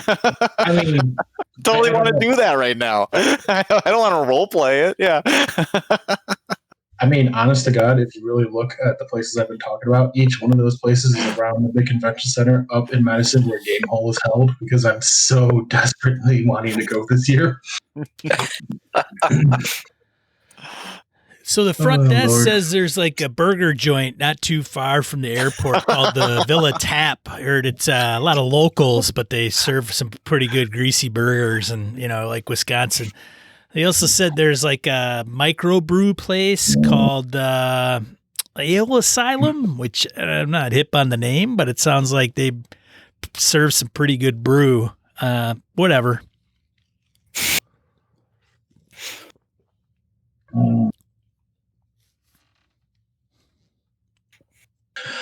So then, you guys get your food, you kick back, you have some merriment. Next day comes, you get up, you get your stuff together, you shower, you do as you do, get your coffee, and you start trucking north. Who's driving? You travel your... That's a good question. That depends. Are we taking the car that Palmer can smoke in? Palmer's not going to smoke, are you, Palmer? I'm weirdly feeling all right. You guys notice I didn't even have to go out for many smoke breaks. Huh. Wearing a patch, Palmer? While we were having burgers and I didn't drink though. I did not have a beer. Still loose bowels, but Interesting. Yeah. Something about being 4-hour around drive, cultures is man. easing Jeez. them out. So we got 4 hours of listening to our favorite podcast. There's this one out of Wisconsin. It's kind of popular. So one. Who are these guys? These sound like a bunch of assholes. Like you listen to these guys? I don't even know what they're talking about. I don't either. Something about trains. Yeah, like what are they? Is it theater or something that they're talking? I don't even understand. Like Theater with gamblers? dice? Like Strange. tabletop gamblers? Right. Is that what they said? It's very clearly a theater of the mind thing that these kids are into. There's trains, and you have to hunt the trains. I'm not sure. It sounds like it's going to catch on to something. Man. Probably a rail, but you make your drive, and the last bit of the drive is a little rough and bumpy because you go off of a main road, and then you have to take like a side road, which is like just a long driveway. But at the end of it, you come across a clearing in the middle of this forest, and there is a wood cabin with a big field stone chimney coming out the back of it. That's in front of you. There's no smoke coming out of the chimney, is there? No, that's a good question. Okay. It's the summer, man. Schell, where are you from? Where are you from, Schell? From Massachusetts. Oh, it doesn't get hot in Massachusetts in the middle of July? Really? I mean, you get the Atlantic breeze. I suppose. I haven't been out there. Massachusetts has one temperature. So, VC, when you say cabin, there's small one-room little hut cabins, and then there's some people from out of state that says they have a cabin, and it ends up being like a 5 to 10 bedroom house with log cabin and front porch, and is probably worth $1 million. So Is this an Evil Dead cabin, or is it? it's not Evil Dead cabin because this one has a porch. It's a one-story building. There's a porch in the front.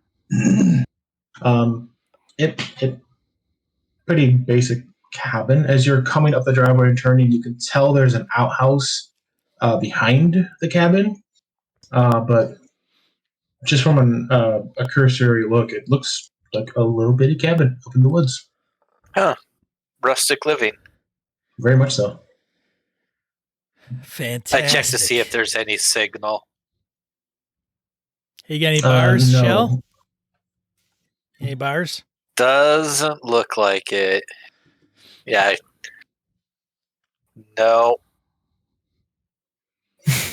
Like you have that, like, you kind of have one. If I hug this tree and I turn the phone upside down, there we go. Now it's gone now. Damn. But it's You are out in nature. We're parked, right? And Yes, out of you the are. car. Yeah. I get out and stride up to the front door of the cabin. So the first thing you'll notice is that these logs, bullshit. It's faux log. It's fake. You like when you get up, you can sit there and just knock on it. And you can hear the fake that comes off of that faux. Final. Oh yeah. Outside of that, there are wooden shutters on the windows, and it's a nice day. Sunny, birds are chirping. There's nature sounds. The wooden shutters I are knock on the door. wooden shutters are closed, VC? Yes, they are. And nobody responds. No one's here. Huh. I tossed the I keys guess to we him. should leave. I take the keys and I try the one that we couldn't identify. Too small. I just try the door. Is it locked? The door is locked. The first key you try, the one you can't identify, is too small for the lock. But the other key that is on that ring does fit, and it does Unlock it? Yes, sir. Shoot, I always wanted to kick down a door. This was my opportunity until the key worked. I mean, you just close the door and you kick it down anyways. You're out here in the middle. Not a vandal. Just No, you're a federal agent. This is an investigation. Right. Get your terminology right. I enter. I pocket the keys and go in. All right. You open the door, and it is a broad, open floor plan. You have to your right a kitchen table. There's 4 chairs sitting at the table. Along that wall, you have a small counter with a cabinet, an old sink, and a wood-burning stove. Sweeping right to left, there's a wall that comes off by the cabinets. Jettison's back, straight in front of you, you've got the fireplace. Right in front of you, in front of the door, there's a long throw rug that's got it's got large dark stains on it. You can't identify from here what that is. You could guess. Going further left, another wall comes back up. There's what looks to be a closet. Next to the closet, there's another door. And then directly to your left, you've got 2 old sofas, a recliner, a little area rug, and a lot of cobwebs and a lot of dust. Kamaroff, the minute you look inside here, you are educated enough and skilled enough to know ain't nobody been in here in months. The amount of dust, the general puh of this place, ain't nobody been in here. Oh, fantastic. I make room for Kamaroff. Kamaroff, what are these stains on this rug here? You really want to know? I do. Look at the stains. It's a mixture of dried old syrup, like maple syrup, probably because they have a tapper somewhere out in the woods, and blood. That's weird. You're welcome. I would have told you it's maple syrup, but that's not the only thing. Huh. Blood. I wonder if it's animal or human. That'd probably be the question. Could be both. It's probably sacrifices to the maple gods so that the syrup will flow. They mingle their blood with the syrup. Maybe think people are encased in the trees themselves. Should go check it out. I just give you the strangest of looks. This guy, I got to take to a party sometime. Like, I just walk past him and... I kick the rug aside to see if there's any trap doors or anything hidden by the rug. Nope, nothing under the rug. In fact, when you do that, that's the only spot that looks like it doesn't have any dust on it. I follow him and I put the rug back into place. All right. Agents, you have a log cabin in front of you. It is single floor, single story. Yes, sir. Is there a back door? There are 2 doors that you can see. You can't tell if there's a back door, if one of those leads to like a back area or not. Basically, a door on our right and a door on our left. Is that what I'm tracking? Yeah, there's a door on your left. Next to what looks like a closet. Yes. Oh, wait, maybe that's a closet door, then a door. Yes, there's a closet door and then a door. And then there's another door by the fireplace. Okay, which is straight on. Mm-hmm. All right. I'll check the door by the fireplace. Walk right All by right. the other door. You open this door and it leads into a bathroom. You've got a tub here, there's a sink, and there's a toilet. There's a little bitty millwork structure that would be for like toiletries and what have you. Hey, that outhouse outside must have been just out there this whole time. They got plumbing in here. You guys want to Maybe check it's out? just for Hey, decoration. Schell, why don't you check out the outhouse, hey, buddy? What do you say? I'd really rather not. Oh, come on. Jeez. All right, Oh, I'll go out to the outhouse. You guys want to check out the cabin? While he walks out towards the outhouse, I will open up the closet door. You open up the closet door and there's there's a mop, a bucket, a broom, a dustpan, and then on a shelf that's about yay tall, right about the start of your nose, there's checkers, the game Sorry, there's Chinese checkers because we gotta have variety, and a shoebox that's spilling out a few different decks of cards. All right. I shut that door. And unless Schell is doing anything, I open up the door. The door Yeah, next to it. I was going to go to the door. All right. We're there together. Yep. All right, this when you open this door, it leads into a bedroom. There's another closet. The door is gone. It's just a frame. Nothing in the closet from where you're standing. To your right, you've got a window with shutters that are kind of flapping a little bit in the breeze. These ones aren't secure. The other ones are. There's a bed, an end table with a lamp, and at the foot of the bed, there is a footlocker. With a lock on it? Yep. Hey, let me see those keys. I hand them to him. Hey, check the small lock. Or the small key. It fits right in there. It clicks and pops right open. I look up at Palmer and I say, body? It's a good thing Kamaroff told us to grab those keys. Otherwise, we'd be doing a lot of demolition here. I flip it open. All right, you flip it open, and Kamaroff, you're walking out to the outhouse. Oh, jeez. As you are coming around, do you want to go to the left side of the house or the right side of the house? Right side. Hey, there's no quantum ogre here, man. No, doesn't really matter. Right You side. come out. It's perspective, or at least the perspective you'll walk away with. You come out and take a right, you go around the cabin. Nice, beautiful wooden scenery. You see the outhouse. Once you get around the corner of the house, there's actually a shed that's attached to the back of the house. Huh. And then probably about 10 meters from the shed, right on the edge of the property, right when the tree starts to thicken up again, there's a big mound of dirt there and a hole.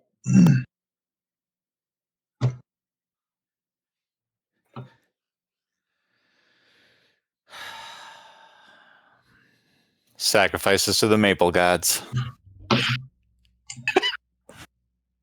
Your Canadian lords will appreciate you. All right, so I make my way over to the dirt in the hole. Like, wonder what the hell that is. All right, well, I'm coming to the dirt and the hole in the ground. So, yeah, I want to probably find a dead animal in this thing or something. I mean, it's probably pretty dirt's probably pretty old and hasn't moved in a while. Palmer and Schell, you can hear Agent Kamaroff bemoaning finding a hole outside. An old hole with dust on it. It's So better as than a you- new hole without dust on it. That's got a point. Pretty provocative there.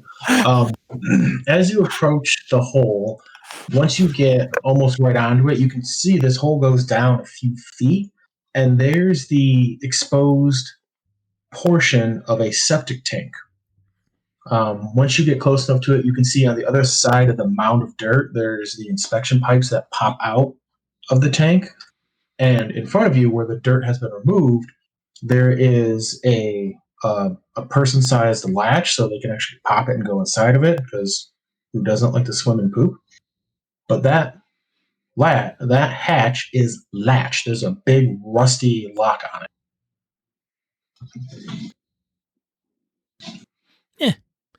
So they were digging up an access to the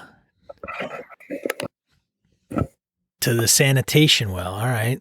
Well, seems I don't know, maybe they had problems with their sanitation. Is the dirt like, can I tell how old the dirt's been turned up, or? Your guess is that it's been turned up for a long time. Obviously the pile of dirt is different than its surroundings. Yeah. So it's like But crusted over and dried out on top. Crusted over, dried out, and there's actually grass starting to regrow on it already. Oh, so it's been a while. Okay. All right. Wait a minute. So septic tank, outhouse. All right. Well, I'm sure there's, I don't know why. Why would I go check out the outhouse? What the hell? All right. It's what you expect. There's a little moon carved in the door. You open up. There's a little seat. There's some toilet paper out here. This is an outhouse. If you would like to, Sean, you can roll your forensics. Sure. Okay. I rolled a 27, which is a success, sir. Your cursory glance looking at this, checking out the outhouse, you can tell this outhouse was last used probably about 2 months ago.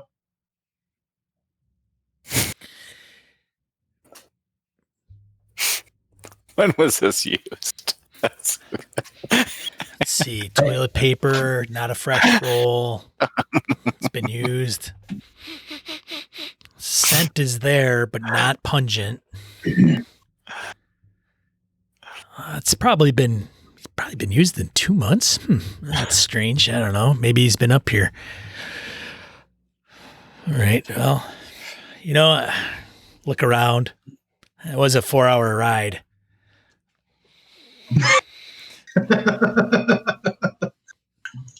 Gonna have to update the book to last used a few seconds ago.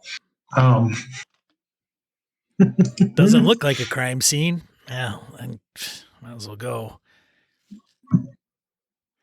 Flashing back, Palmer and Schell. You open up the footlocker, and right on top, there is a manila envelope with a green triangle colored in the center of it. There are things underneath the envelope. What are you going to look at first? I guess we found what we're looking for. And I am definitely opening up that envelope. All right, you open up the envelope, and this paper is what's inside.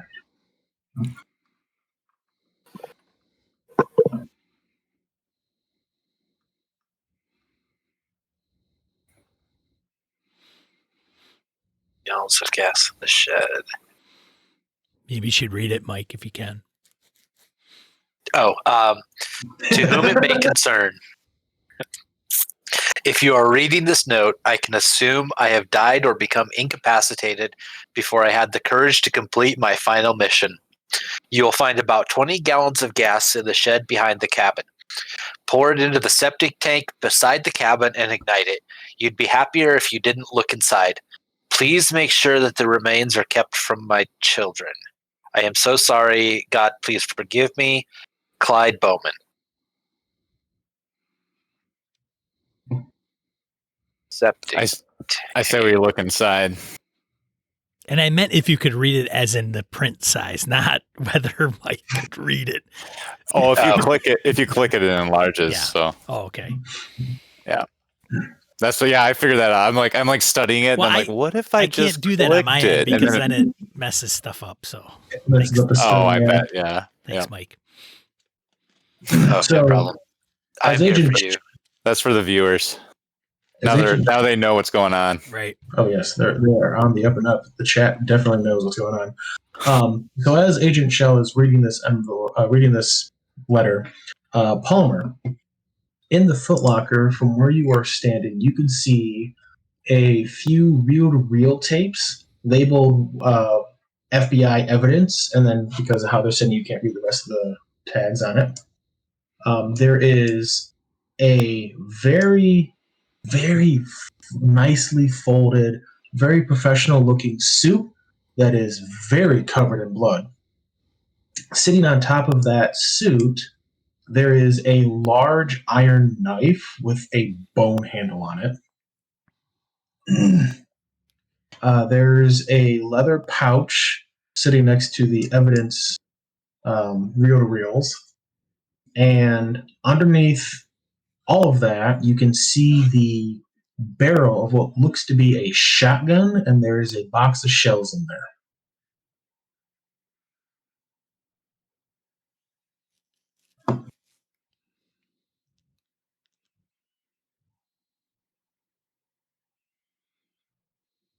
Knife looks a little ominous. You can pull it out and look at it if you want, unless you just want to stare at it. I'm not touching it. If my colleague is frozen in curiosity, fascination, or perhaps even fear, because I know that sometimes I flash back to my my traumas, It's a little bit of all of it. I'm gonna make my way out to the shed to see if those 20 gallons of gasoline are in fact out there while he stands here.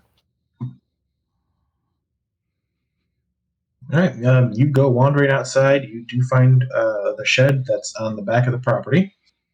You open up the shed, and it's what you would expect. There's a wheelbarrow in here. There's some tools. You got a shovel, a pick, a rake. In the back of the shed, there's a little bitty electric generator. You could guess it's hooked up to the well, and that's how they get water and service into the cabin. And there are 4 5-gallon drums, or I guess it'd be the really big gas canisters sitting here. What so for my mental landscape, going into the back, was that what's the relationship of that to the outhouse? And what is Kamarov's status here? Do I see him? Does he come out? Is he coming out of the outhouse or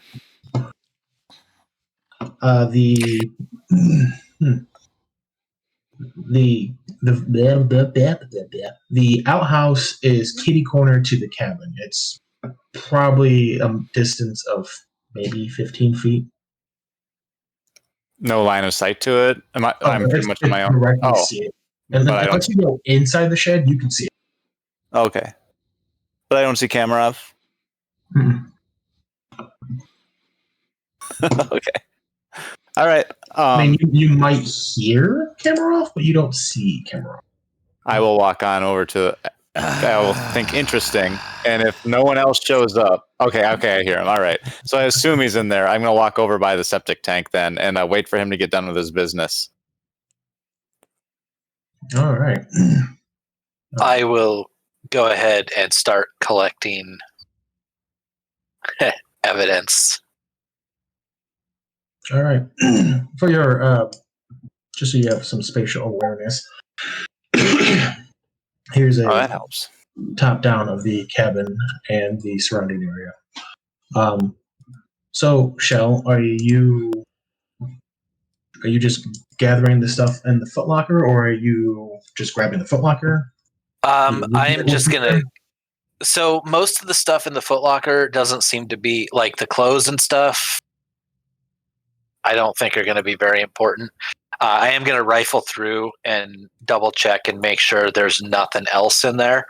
And I'm starting to get a little curious. This is going to turn out so badly, but is there any way to view these films? Yes, there You is. said they were reel-to-reels? Yes, there is a reel-to-reel player that's kind of stashed under the bed. Like when you move the footlocker to kind of get a better view, you can kind of see it's under the bed, like in the corner. You just have to get under the bed, grab it, and pull it out. I whisper to myself, "Oh, this is such a terrible idea. I shouldn't be. I shouldn't do this." And then I start hooking up the reel-to-reels because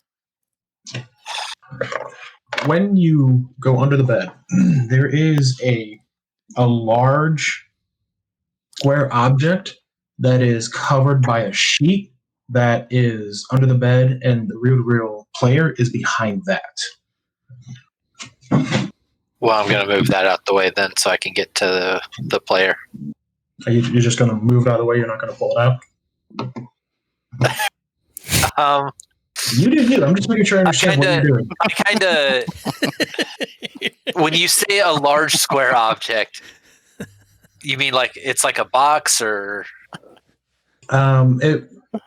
It's not a box. It's only about a half an inch thick. Half an inch thick. God, I'm so curious, but Schell is like, this is such a terrible idea. I should just, our mission was to get the notes and go. I mean, your character is motivated by discovery. I am, but yeah. So I've got to know. Yeah, I'll pull that out first. All right, you pull that out. And it's large. It's a few feet. I want to say it's about 3 feet by 4 feet. But you pull it off. You pull it out, Jesus, and you pull off the sheet that's covering it, and you see this under the sheet.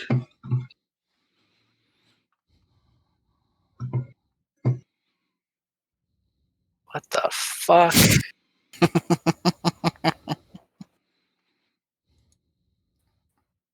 What the fuck?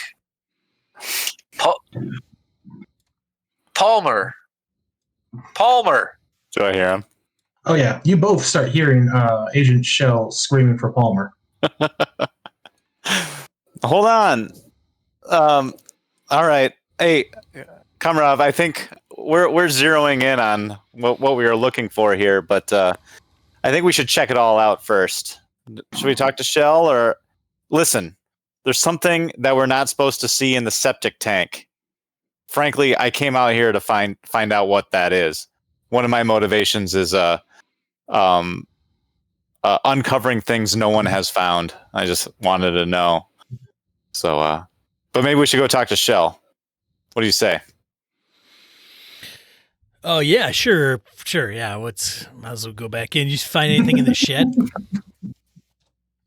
Yeah, well, apparently our guy, our dead stiff, wanted us to burn whatever's in the septic with 20 gallons of fuel that are here in the shed.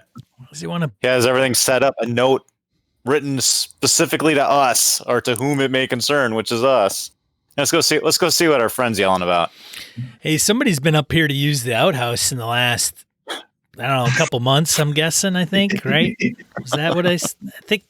Yeah. Which is strange, right? Because he's got a bathroom.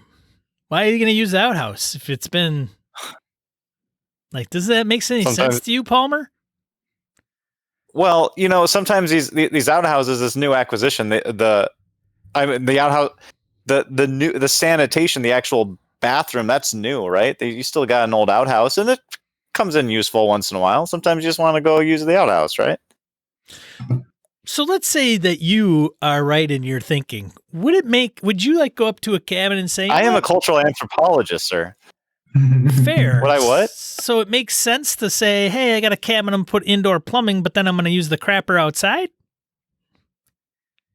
I don't know, man. Seems weird, but whatever.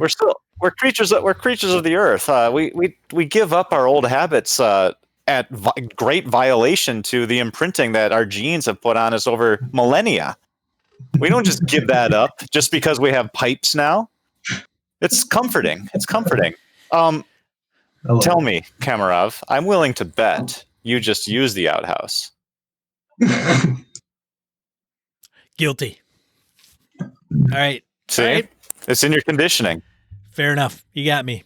All right, let's see what Schell's yelling about. Yeah, what's he you heard him yell? Yeah, he's calling for me. Oh, boy. All right, let's go and check it out. Let's go. So you guys come inside, and I would imagine that you'd have this big conspiracy corkboard and the footlocker out on the table now. I've pulled this out, and I would have put it on the table. What the hell is that? You tell me. Somebody into corkboard scrapbooking? Something like that. What the fuck is wrong with her? Who is that? Is it? Do I have my cell phone? Vece? Yes, you do. Take a picture of it. Hold on. Hey, step back, nerd herds. Click. All right. Take a couple snapshots. Just rattle off a few. And then I grab the woman's picture and I untack it and look at it and flip it around to the back and see if there's anything on the back of it.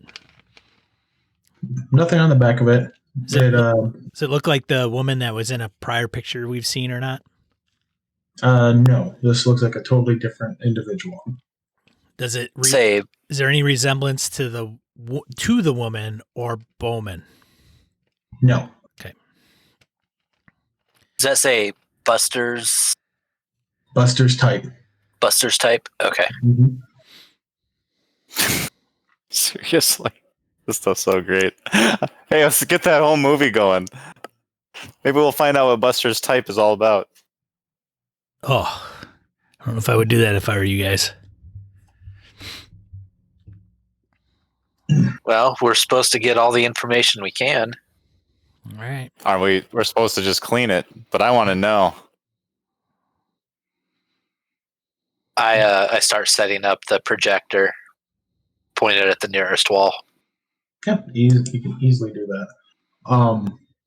Gabe, as you're sitting there looking at this corkboard and you look at the footlocker, that you get a good look at that blade now that it's up and it's in a more lit area. That iron knife has Anglo-Saxon markings all over it.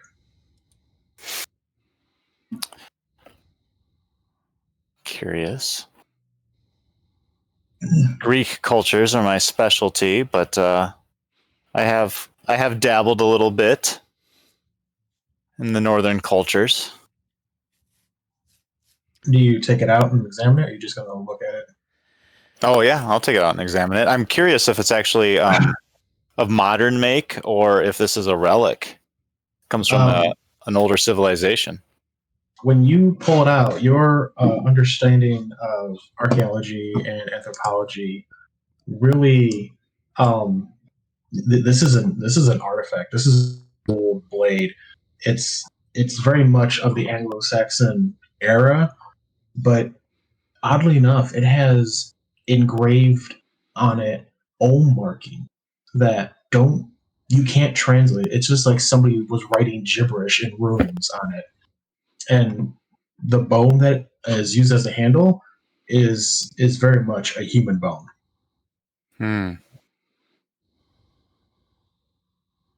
I put it back down. Yes. So Schell, you get the the reel-to-reel player up. You plug it in and point at the wall and hit play. The reel that you have on there is evidence, FBI evidence tag, date 15th of August 72. You can tell looking at this reel, between these two reels, there's roughly about 21 hours worth of footage. But when you hit play and start going through, you got this nice rural country scene that looks like there's a congregation. There's a bunch of very nice Sunday dressed people. They're all out, they're clapping, they're having a great time, and they're just having like this big fiesta outside this enormous red barn. And then suddenly the doors get ripped open, and you could assume that this preacher individual comes out, and he's coming out like this with his arms out. He's holding, wrapped around his arms are these huge snakes. And you can tell just from a basic understanding of biology, these are poisonous snakes. These are not North American snakes at all. During the reel's footage, the snakes slash out at people. They stand up. They get defensive poses, and the preacher just moves with them. At no point is he ever in harm's way or even at risk. But his congregation, a few of them do actually get snapped by the snakes, and they drop. And you see other members of the congregation grab them and pull them off to the side. There's a few people who are yelling things like, praise be unto Saint Yig, and all hail the scaled Redeemer and their great blessings. The blessed serpent will help Kansas once again. And it is just a congregational fiesta of this man dancing with these snakes. People paying homage, they're bowing, they're praying, they're just having a great Sunday. At one point in time, you see one of these snakes actually reach out and snap a woman on the side of her neck. And when when the snake lets go and she goes back, where she gets bit, her neck actually starts to rupture and starts to rip open. And I need all of you to make a sanity check. Shit.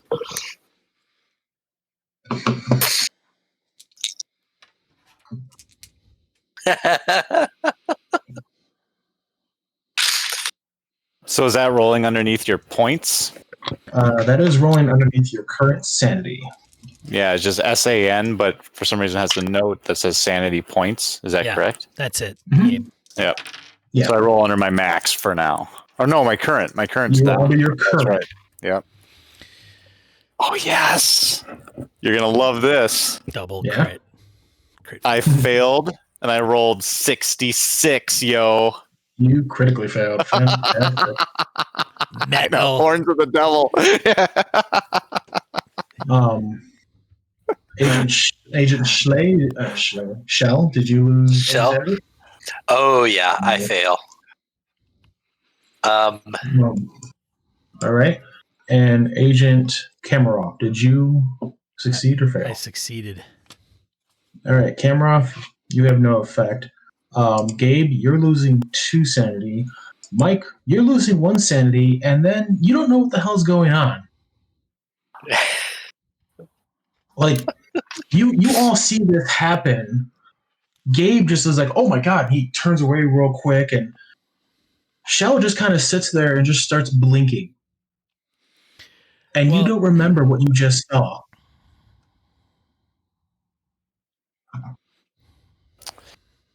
So did I hear the words Yig and Kansas in there?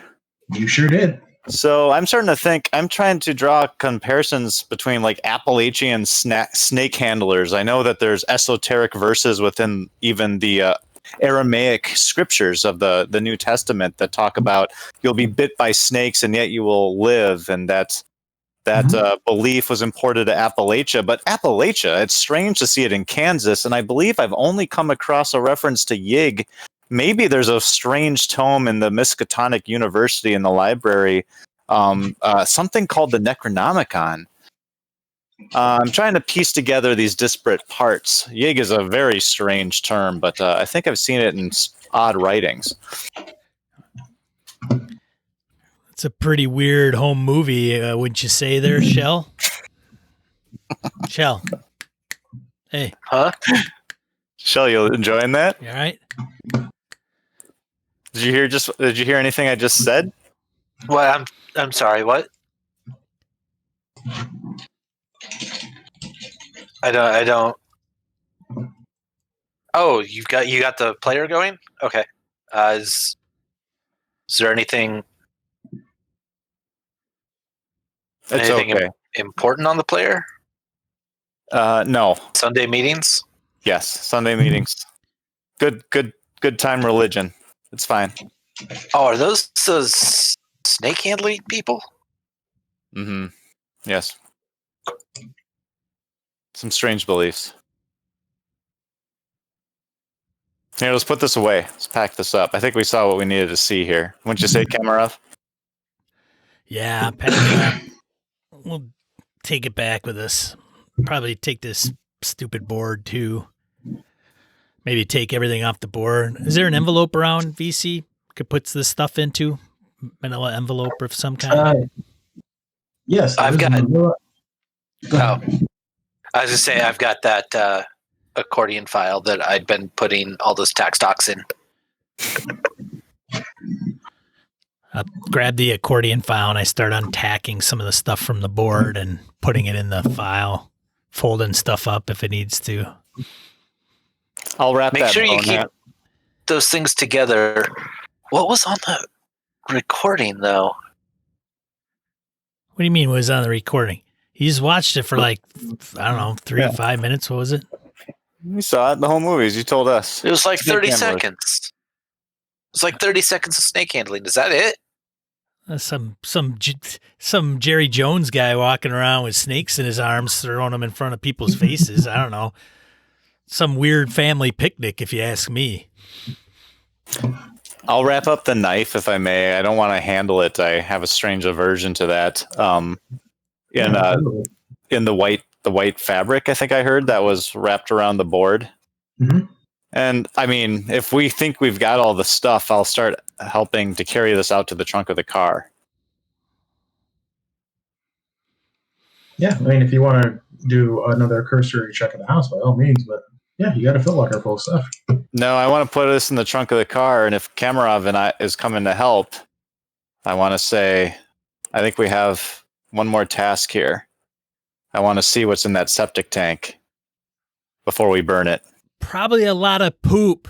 You want to go and see if there's a lot of poop in there?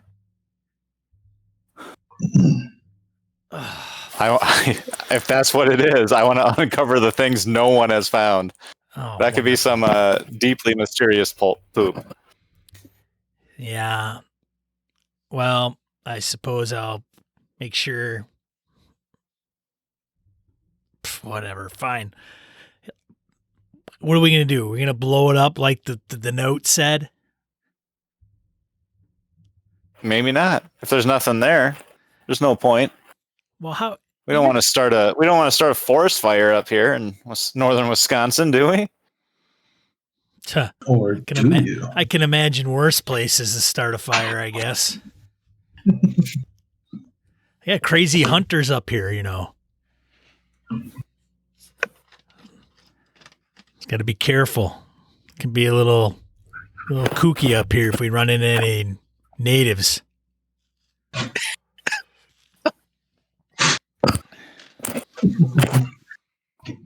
You ever seen that Bob Newhart show with Larry, Daryl, and Daryl? Telling you. All right, let's go, Palmer. Whatever. Load this stuff up. We'll go check out the septic tank. Hey, you think Schell's all right? Seems a little. Yeah, do we leave him in the house? Probably. Yeah, I'm making a last run through the house All right. just to double check. The only thing that's left in the house, Schell, is a shotgun. So, outside of that, With a bunch of rounds. yeah. Is it a nice shotgun? Or does it look like an old shotgun? It looks like it's seen some time. It's not been cleaned in a while. It's got some stains on it. Definitely, you can definitely smell that it's been fired quite a few times. So I probably would just leave it then. It's got nothing fancy etched into it. It doesn't say, Cthulhu lives. It's just an old It's not like shotgun. a 1793 Winchester or something. 1893 Winchester. It's just a regular shotgun. Dang. Yeah, I'm from Massachusetts, man. We can't have guns. Okay. So you just leave it there. You're getting everything loaded in the car. Kamaroff and Palmer, you're standing by the hole leading into the septic tank. Age before beauty.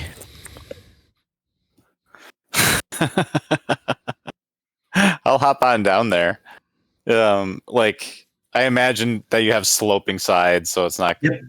Yeah, so I'll slide down there. I don't mind getting a little dirt on me. I've been into a dig, an archaeological dig a time or two. Yeah, it's easy to get down there. It's not treacherous at all. If it was raining, maybe if you were drunk, but yeah, it's easy to get in. I checked Is there the room latch. for two people down Would I be there? able to open it, or is it locked? Oh yeah, you all could be down there with no problem because you would be standing on the dirt and the exposed septic tank, so you'd be fine. But yeah, you have a hatch and it's got an old rusty padlock on it. Oh shoot! I go down there with Palmer after he goes down. Need something to break this padlock. We got that key? We got a key? Try one of those keys. Do we have the keys? Who's got the keys? Can we have the keys back from Schell? He was the last one that had them. I think they're still in the padlock on the locker. Jesus Christ, Palmer. All right. I'll be right back. I get up out of the hole and go and get the keys from Schell. All right, you meet him. He's on his way back from loading everything into the car. Schell, I need those keys. Here you go. I toss them to you. I think I got everything. I think. How long have we been out here? You all right, man? Yeah, I think I'm okay. Just weird. Something's weird out here. I don't like it. Yeah, well, right. Get some air, man. Maybe step outside and take some of that country Wisconsin air and probably smell the cheese from here. I'm going to go. You all right? Gesundheit. I'm going to go out. Me and Palmer are going to check out that septic tank. So if you need us, that's where we'll be. Why? I don't know. Palmer, septic tank. Who knows? Okay. I've had enough bad smells for the weekend, so. Yeah, no worries. All right, Palmer, I got the keys. Throw them down to him, and then I get down the hole. Mm-hmm. Palmer, you go through and try the keys, and none of them fit. Seriously. You got to be shitting me. I went up out of this hole already to get keys, and none of them work? Here, let me go this time. I'm going to go into the shed, see if I can find an axe or something. Oh, yeah. Blunt objects. Yeah. Oh, yeah. There's definitely a wood chopping axe in there because out here with the wood burning stove, you need that. I go ahead and strike that padlock off the latch. All right. 2 good swings, and it snaps right the hell off. Hey, way to go, slugger. Are you down here with me? Yeah. Are you going to experience this right next to me? I couldn't miss it for All right. the world, Doc. Let's check this out. Schell, you hear the metal bang, bang, and then, Clearly not a master lock. Never. All right. So you open the hatch. All right. Should we step aside first in case thing it that you're all gonna comes on our notice- shoes? You open the hatch, and the first thing you realize is you don't smell sewage. What you smell is this, stale water. Just that, the smell of stale air and water that's not been exposed to air for a while. That's what you get hit with. Looking down, it's deep enough down that you could stand up inside the septic tank, which both of you are smart enough to realize this is way bigger than it needs to be for just a cabin. This is enormous. And the third thing you'll notice right off the bat is that the ladder that they would use to get in has been grounded off. grounded off from the access hatch at the top down? Like, Yep. so it's It's rebar that's bent into the side. It looks like it's been cut and then grounded off the side, like somebody cut the ladders out. oh, interesting. Okay. You guys are tall enough that if you were to grab the side and go down, you could get in. You'd be hanging like this, and you'd be able to let go, but you would have to do this to get in and out. I see. So I was under the impression that we're kind of standing on the side of the septic tank, but we're at the top and it's even lower than us, right? Yes, Gotcha. because it's you guys are standing on top of it, and there's a little bit of a dirt slope down to where you were at. Got it. There we go. That's quite a poop holder, wouldn't you say, Palmer? I'd say, and frankly, I expected something a little bit more interesting than this. The Bowman's note made it sound like we'd be happier if we didn't even look inside. All I'm seeing is some stale water. Yeah. Hello. Well, do you hear something? Help me. Is there somebody down What's there? that? Hey, is there someone down there? Hey, is anybody down there? Help me. You start hearing a gentle swishing sound as something is very slowly moving through what little water you can see in here. And you can start seeing the ripples coming from the other side of where you would be.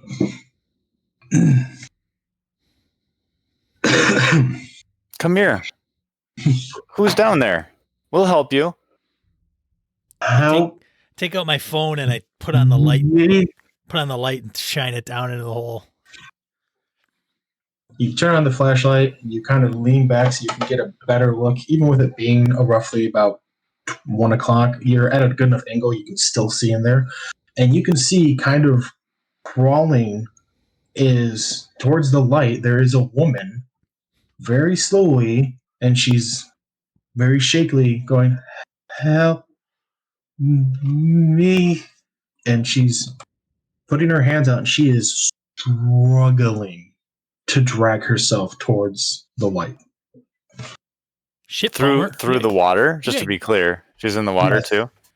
Yeah, she's on her chest, like she's on her front side, crawling like this. There's only like an inch of water that's in this septic tank. Got it. Okay. Not 2 feet. No. Shit, Palmer, we better get some rope. Yeah, here, maybe I can boost her out. Well, I'll hop on down there. you know, hop down there. Yeah. You go see if you can run and see if we need any rope, but I should be able to push her out. How'd you get trapped down here, woman? She's as she's crawling, she's my name is Marlene. My husband put me down here. What? And she's still struggling to pull herself closer towards you. At this point, she's close enough now that you can actually see from the light her head, and she's looking up, and when she sees the light, she immediately looks right back down. Her skin is white, it's gray, it looks like it's almost coming off of her. She's you especially you Kamaroff, you can tell that she's been in the water so long, her skin has actually started to bloat. And it looks like her fingers for an old woman are enormous. And she can't close her hand any more than this because of how fat everything is from absorbing the water. And she's just very shakily, like army crawl towards the light, towards your voices and towards you. Maybe it would harm her to handle her. Oh, And shit, boost Palmer. her up out. Be careful. I don't know what the hell. How do you treat that shit? I do have first aid. Guys, what's going on? You out here, Schell? Are you shouting from the car? Yeah, I'm just kind of leaning over. We good or what? Yeah, we got one in the septic tank, Schell. We got a woman down here. It might be the Wait, man's wife. what? Yeah, I don't know. It's crazy. Bring a I rope. Bring a run over rope if there you got one. because- Schell. Was there any rope in the cabin? There's rope in the shed, and there's also In the a hose in the shed that you could feasibly use to get her out. I'll run to the shed and grab both rope and hose. And for Sure. pacing, while this is happening, I'll just walk along up towards her and see if Yeah. I can gently, get Oh, her yeah. upright. And then I don't want to damage her in any way, since she looks like she's in a tough shape. Oh yeah, the minute you jump down there, she winces from you coming down, and she looks up, and you can see her eyes get big, they get soppy, and she starts tearing up, and she really starts crawling towards you as quickly as she can. She's struggling, but the minute she gets close up to your foot, she wraps her hand around you and just holds onto your foot. You can feel her shaking, and she's starting to bawl, and she's using you as a weight to pull the rest of her body closer so she can just curl around you, and she's just bawling right now. Does she have a rest of her body? Yes, she is intact. Her body is. It's a fair question. That's a fair question. Yes. Her body is bloated. It looks like it's been bruised. It's swollen in places. You can tell looking at her hands, like her fingernails are worn down almost to the quick, because it looks like she was probably clawing on the inside here at some point in time. So I will do my best. Since she's hugging onto me and she's not worried about damaging herself in that way, I will bend down and try to pick her up if I have the strength for such a thing. Oh, she's very light. Very you easy. really pick her down. It's just a whole lot of whoop, oh shit. All right, You're lighter than I thought. I bring her up. Kamaroff, this is going to be no problem. Here, I'll try to lift her up to you. I'll walk up towards the edge. Yep. Give me your hands. Let's get a sheet or something. Let's cover this poor woman. Schell, get a sheet. We got her out. She raises her hands. She's shaking, and she's thank you. All right, everything will be just fine. I grab her and pull her out of the tank and set her to the side. I don't think the agency was expecting this. Schell, you got a blanket or something? Got some sheets? Yeah, Towels? I run Something? back in to grab a blanket. When she finally gets out, she covers her like this because of the light, and she's a little incoherent right now. But all things considered. Here, just stay right here, ma'am. Just hold on a second. I'm going to get my buddy out of there. Come here, Palmer. I hop on out. Yep, you guys shimmy on out, no problem. Looking at her. I do first aid. Shit. Schell, bring some first aid stuff. Just check the car. Now that she's out in the sun and you can fully see her, she's bad. Whatever was in the septic tank before she was put in there has obviously soaked into her skin. She's got she has advanced stages of necrosis all across her body, and she's immensely emaciated. Emaciated? She looks like thank you. I can't say words. She's extremely emaciated, and she looks like she's just hanging on by a thread. You just looking, you can tell she's obviously not had any food in a long time. She's probably been sufficing off whatever water was in the septic tank. She's not doing too good. All right. Everything's going to be fine. We're just going to get you some help. Where is Schell? Schell, let's go. I come running back with blankets and whatever I found from the car. Yep. Emergency blanket you can throw on her, no problem. I'd have just taken a blanket off the bed. Yeah, you can do that too. All right, we're gonna get you. We're gonna get you to the. I don't know. What do you need to do? Palmer, take her to the hospital. Hey, we found this woman. You can't take her to the hospital. Hold on a second. You're gonna be fine. Just hang tight. Walk over to Schell. What the hell are we gonna do with this woman? I can't take her into a hospital. You're gonna ask too many questions. We gotta tell the postmaster. He'll know what to do with her. She said she was Marlene. Wasn't she dead for like 30 years? Oh shit. 30 years? No. Or when did they Marlene didn't say die? that, did they? It was 2002 she died. 2002. So almost. It's probably not Marlene. It might be a different Marlene. It doesn't mean it's the same Marlene. Come on. She can't be alive after 10, 12, 13 years, 30 years, whatever it is. She was able to subsist on something down there. It looked like at the time of death she was only 54. So there you go. You hear from behind you, no, I am Marlene. Clyde did things and put me in the tank. Maybe, maybe it's her, but they just thought she was dead. I kneel down beside Marlene. I know you're in a bad way right now. We are agents investigating what Clyde did. Little slight lie there. She slightly tilts her head a little bit. And she goes, like she's processing what you said. She's like, agents. What agents? Your husband has passed.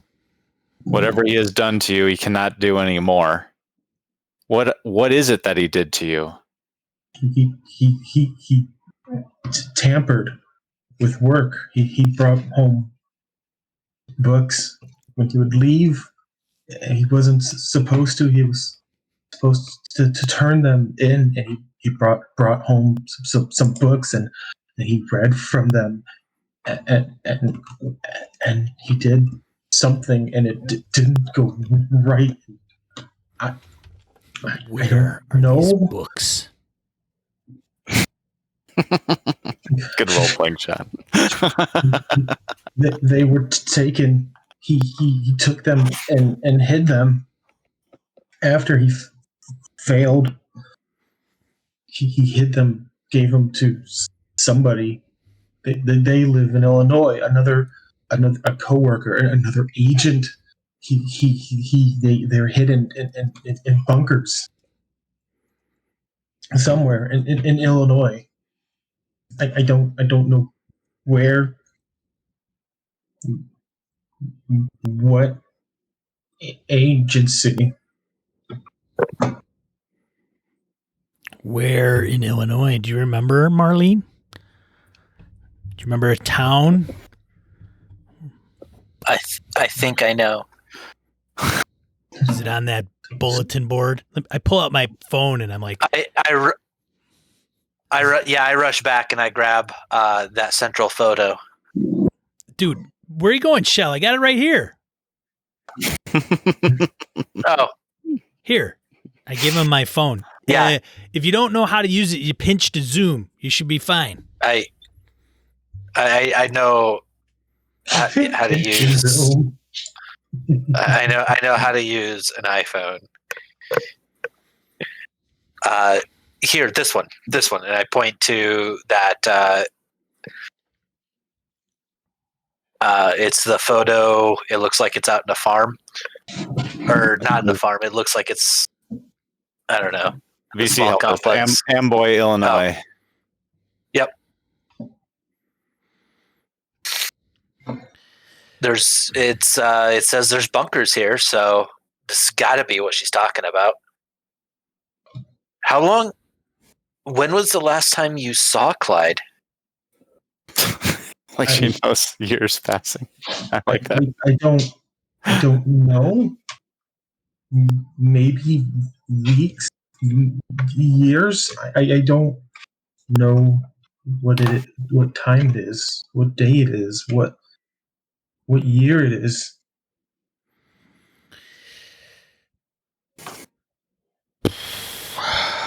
Ooh.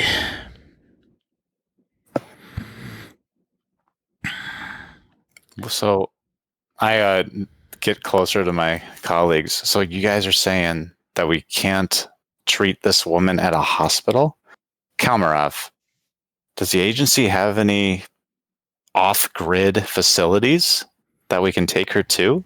I don't really fancy driving 4 hours back to bring her to the postmaster. We need to call this in, and we need a location for her. What kind of resources does this agency have?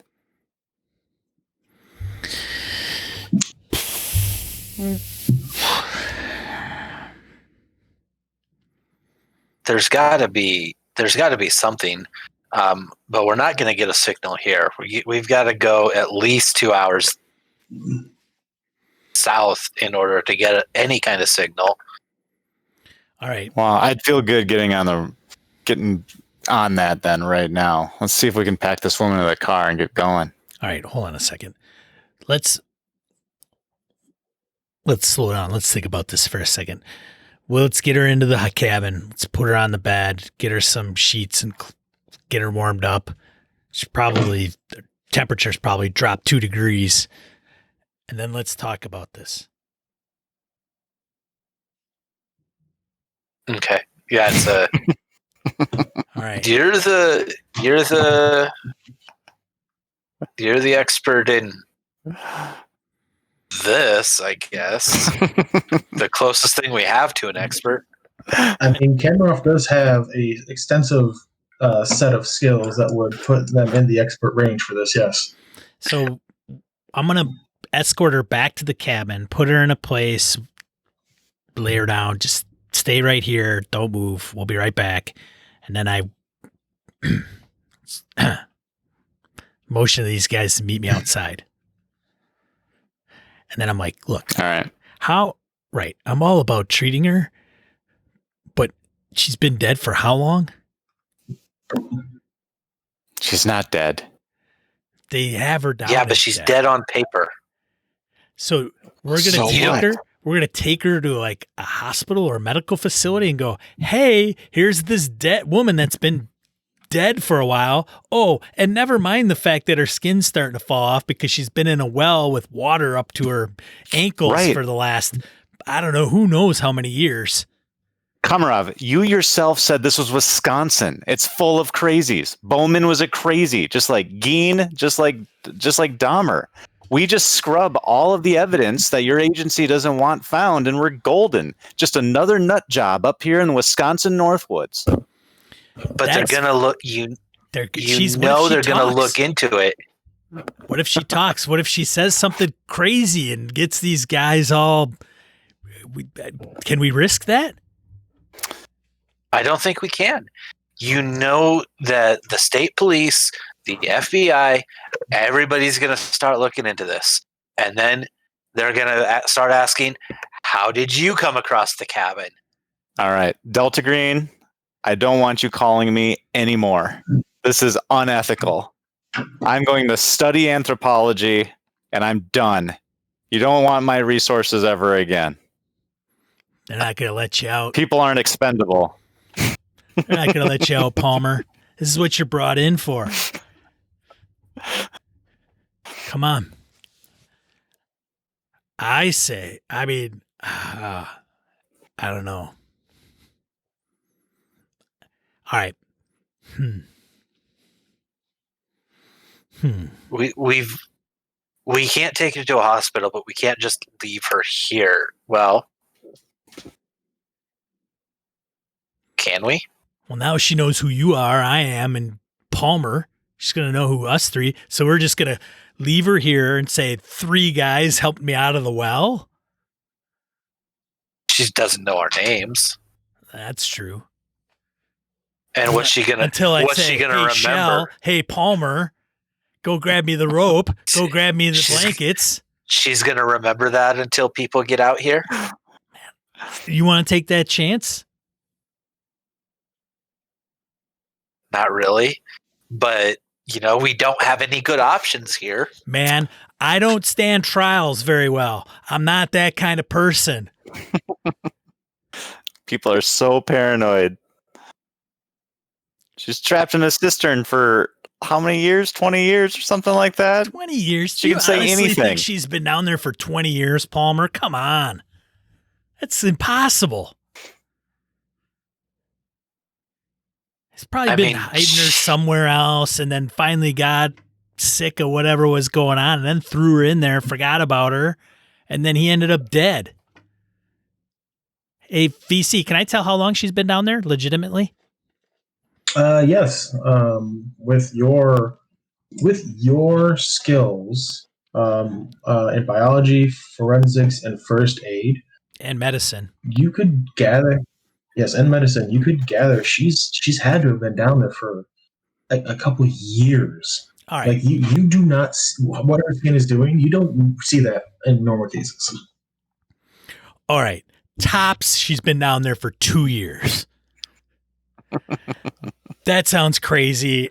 I don't even know how to comprehend this, but all the science leads to her, with the decomposition of her skin, the sagginess, the water that she's retained.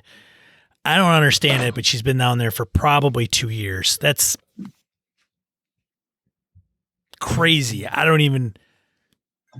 So, best case, he faked her death, hid her up here in the cabin, and then for some reason decided to throw her into a modified septic tank. Man, it's the North Woods of Wisconsin, man. I don't know.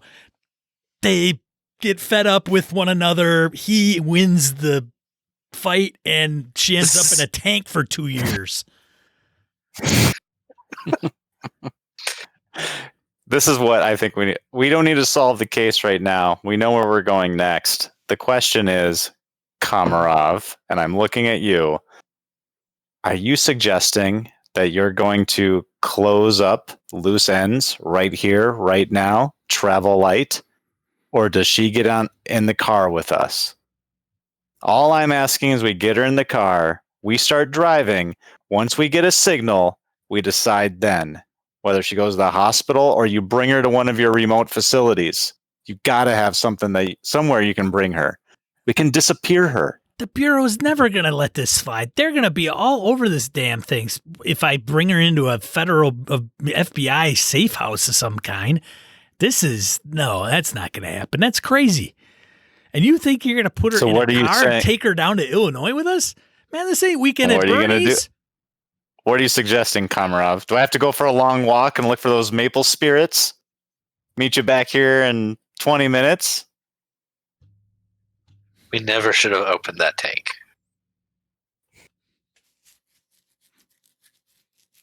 I can't believe the inhumanity I'm witnessing here. Inhumanity is what happened over here. We're trying. You were saying that you want to finish what Bowman told you to finish. You would rather that I had poured 20 gallons of oil into that septic tank and blew it? No, I didn't say that. We gotta drop her off somewhere. That's somebody's gonna take care of her and just, I don't know, hope for the best, I guess. I don't know what else to do. We just literally have to drop her off and maybe Is there food I know what I could in the cabin? I know what I could do. All right, what can you do? I got a number. I'm gonna look at my number. Hold on a second. Let me call him. Shit. Fuck. Do I have any bars? Nope. No. Fuck. God damn it. Ugh. You guys got reception up here?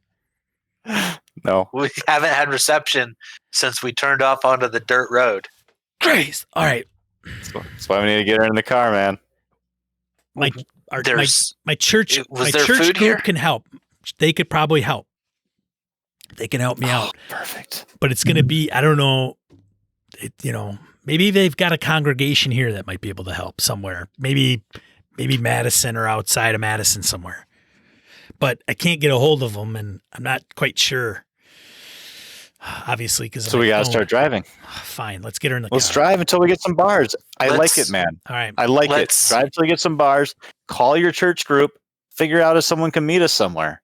We finish this job. Why don't we just leave her here and tell them where to go to pick her up? I don't know if my church group would drive all the way up here. I don't know where I'm from, but it's not from Madison or Wisconsin.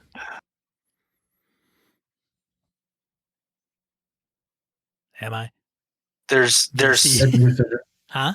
It's fully your decision. Oh. Hey, I'm from Madison.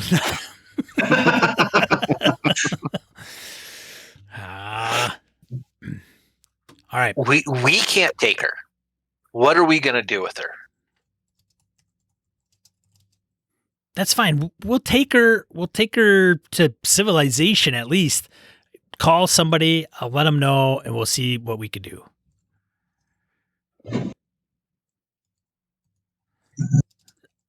Yes. What's our other options? Come on. Listen to the agent. He's speaking. I like it. I like how his tone has changed. I'm going to go in and help get her ready to travel. Where's you guys are having a conversation outside? Okay. Outside, yeah. Oh, totally outside. We closed the door. Yeah. Just making sure. Several feet from the door. All right. Well, we should get motivated. We should get motoring because we got to get her out of our.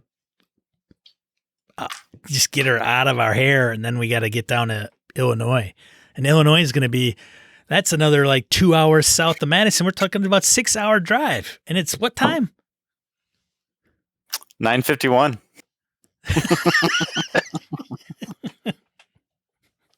It's about 1 in the afternoon. 1 in the afternoon. We get late, so man. we can at least get to Illinois at a decent time. Sure. I got to stop and eat too. I'm going to be hungry as hell. I haven't eaten all day.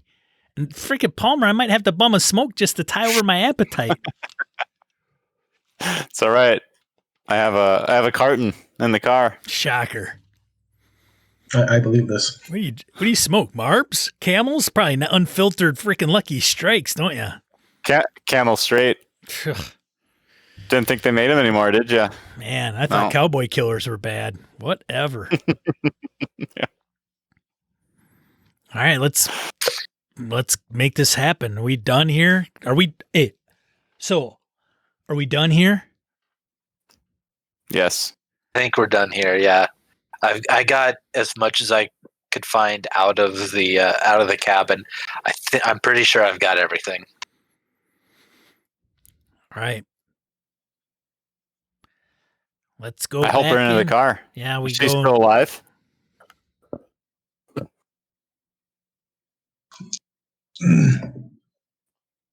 She is alive. She's sitting up on the bed, just kind of composing herself when you open the door. And she slowly looks up at you. Help find clothes for her, help her get dressed. We're going to go for a ride now. We're going to get you out of this place. Ride? Where? To friends. We're going to get you some help. What friends?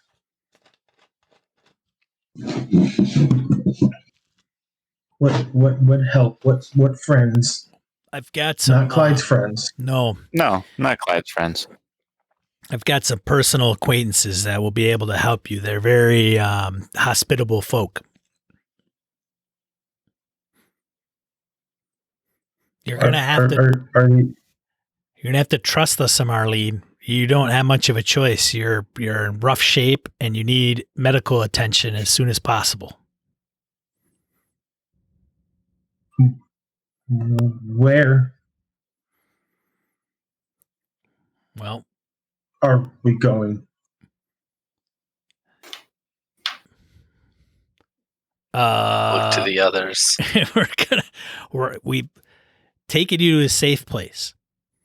Where do you want to go, Marlene? Is there a place that you need to go? Is there people we can call that might be able to help you? She kind of looks around for a little bit, and she just here's safe. Clyde's. You said Clyde's dead? Yeah, he's not going to hurt you anymore. But Marlene, no one knows that you're here, and there's no connection. Do you have a ground line to the outside? Do you have an old-fashioned phone with a wire? No, that's why it's safe. Clyde is gone. His coworkers, that they won't come. Here's safe. I need maybe some bandages, some soft food. But here's safe. No one knows about here except maybe the kids. But they wouldn't have any reason to come here. Do you want your kids to come here? No. Okay. That's interesting. We could give them a call once we get into the outside world. No. If they came here, they could bring problems. They could potentially cause problems. And we don't need no more problems. No more problems.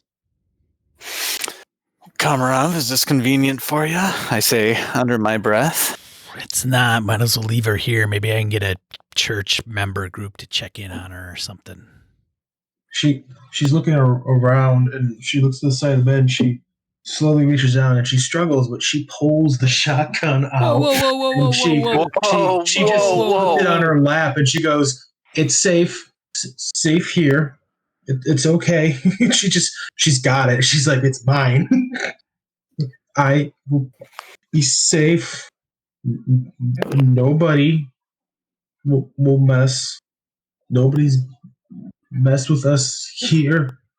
And if they do, I'll be fine." This is not going to go well. I try to treat her as best as I can with the things that we have. And then say, "Hey man, we got TikTok. We gotta get going, Palmer." And I don't know, maybe she's gonna be good with the shotgun. And we can have somebody come out here. But my fear now is she'll blow their heads off if we send somebody. Let's just go. We'll deal with this after we get done with the more important stuff. Yeah. We can let the postmaster know that she's up here with the shotgun. At least they'll be prepared. At least they'll know she's armed.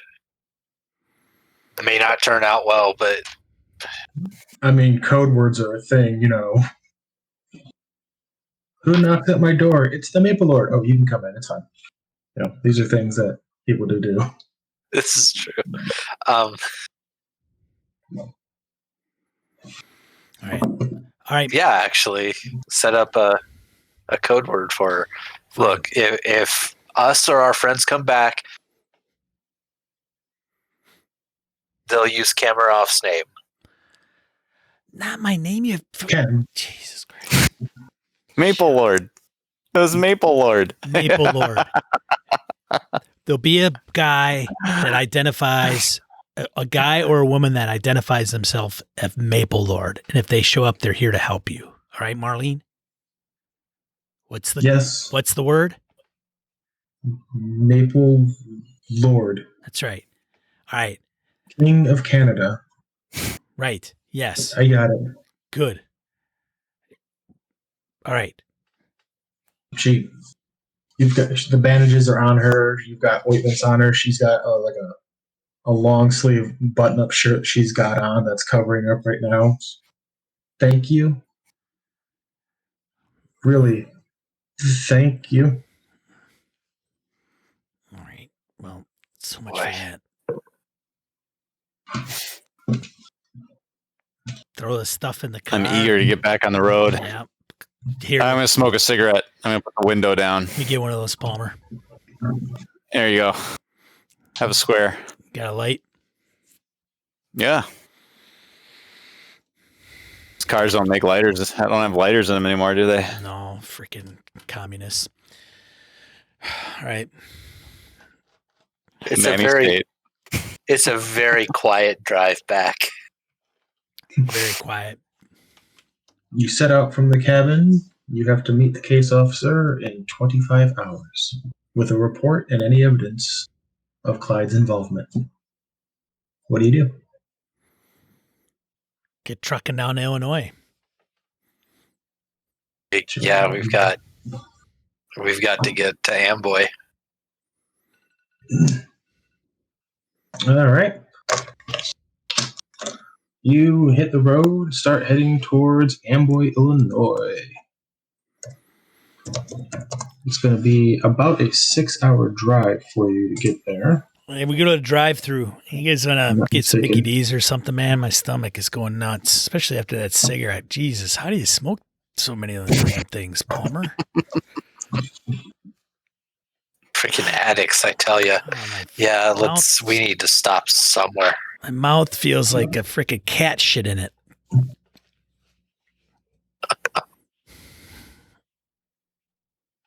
Iron lung, my friend.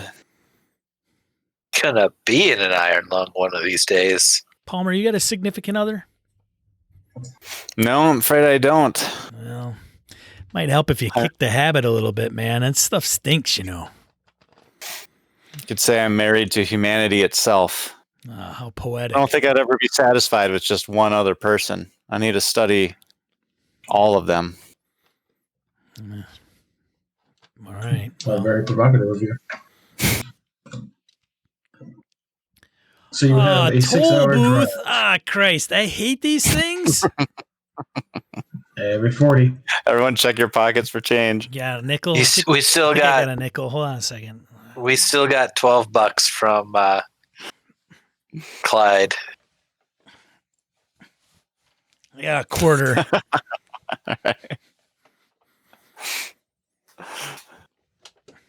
So your intent is to go to Amboy and do what? We got a picture of was it aerial shots of this thing? Mm-hmm. Once we get there, we have no idea. It just says bunker, bunker, bunker, bunker, right? That's what I'm seeing. And then there's a larger structure in the middle. Should have brought those 25 gallons worth of gasoline. Oh well, it's not like you can't get gasoline in Illinois, right? Am I right, guys? I mean, can you? You can. Yes. I don't think there's any way of bringing those major gallons of jars of gasoline anyway. So I don't know. Should we just check it out? Are you guys worried that we're gonna meet some armed reception? This isn't my scene. I'm just here to consult on anthropological matters. I mean, we were just supposed to grab documentation, and we ended up finding a dead woman that wasn't dead. Yeah, it's up in the air right now what we actually find in these bunkers. Yeah, I'm sure there's going to be some stuff we're going to have to take care of there. At the very least, we need to drive by and take pictures. All right, let's do that then. Just a drive-by for starters. All right, you take your 6-hour journey south to Amboy, Illinois. And on the northwestern side of the town is where you find yourself based on that photo. And as per the photo, there are long, big areas of old World War II bunkers that are outside of the town. Most of them are a back ways from the road. And Most of them are a ways back from the road. Like you have to take a side road to get to where these are, and they are pretty methodically put in. They are installed in long rows, and when you get to them, these bunkers are above ground. You see, like in back behind trees and around great big wooded areas, these big concrete and metal doors, and then these huge round mounds of dirt behind them that have grass and trees and things growing on them. You guys are all fairly intelligent enough to notice that from the air, these would be damn near impossible to see. But on the ground here, you'd recognize them, just the break in the patterns of the wilderness. So getting pictures of them isn't hard. Driving up to them isn't hard either. You can just pull your car right up to them and get out and poke at them if you want. Are they marked on the photograph? Yeah. Or 4 of them are marked. 4 clusters of them are marked, yes. Oh, 4 clusters, okay. Yeah, each one of those clusters has anywhere. Were they just circled, or is there a label to them? I think the label is just bunker, bunker, bunker, bunker. Fantastic. I'm not sure. Bunkers, bunkers, bunkers, bunkers. And then I don't know what that says about the thing in the middle. It looks like an L. Something. It says large quote unquote dump for a town of 2,500. There, thank you. So yeah, he's just pointing out that the landfill is too big. Okay. I'm gonna have to search each bunker. And there's no like obvious security. Are there any bunkers with security cameras? Nope. The only secure thing about any of these is that the metal doors in the middle usually have a padlock or some sort of heavy lock on it, and that's it. And some of them don't even have that. So I'm guessing the bunker that we want is going to be padlocked. Is it still daylight? Oh yeah. I mean, it's at this point in time, it's about 7 in the evening, but it's summer. You still got you got another hour at least of sunlight. All right, boys. Might as well check out these one by one. Start with the first one we come to.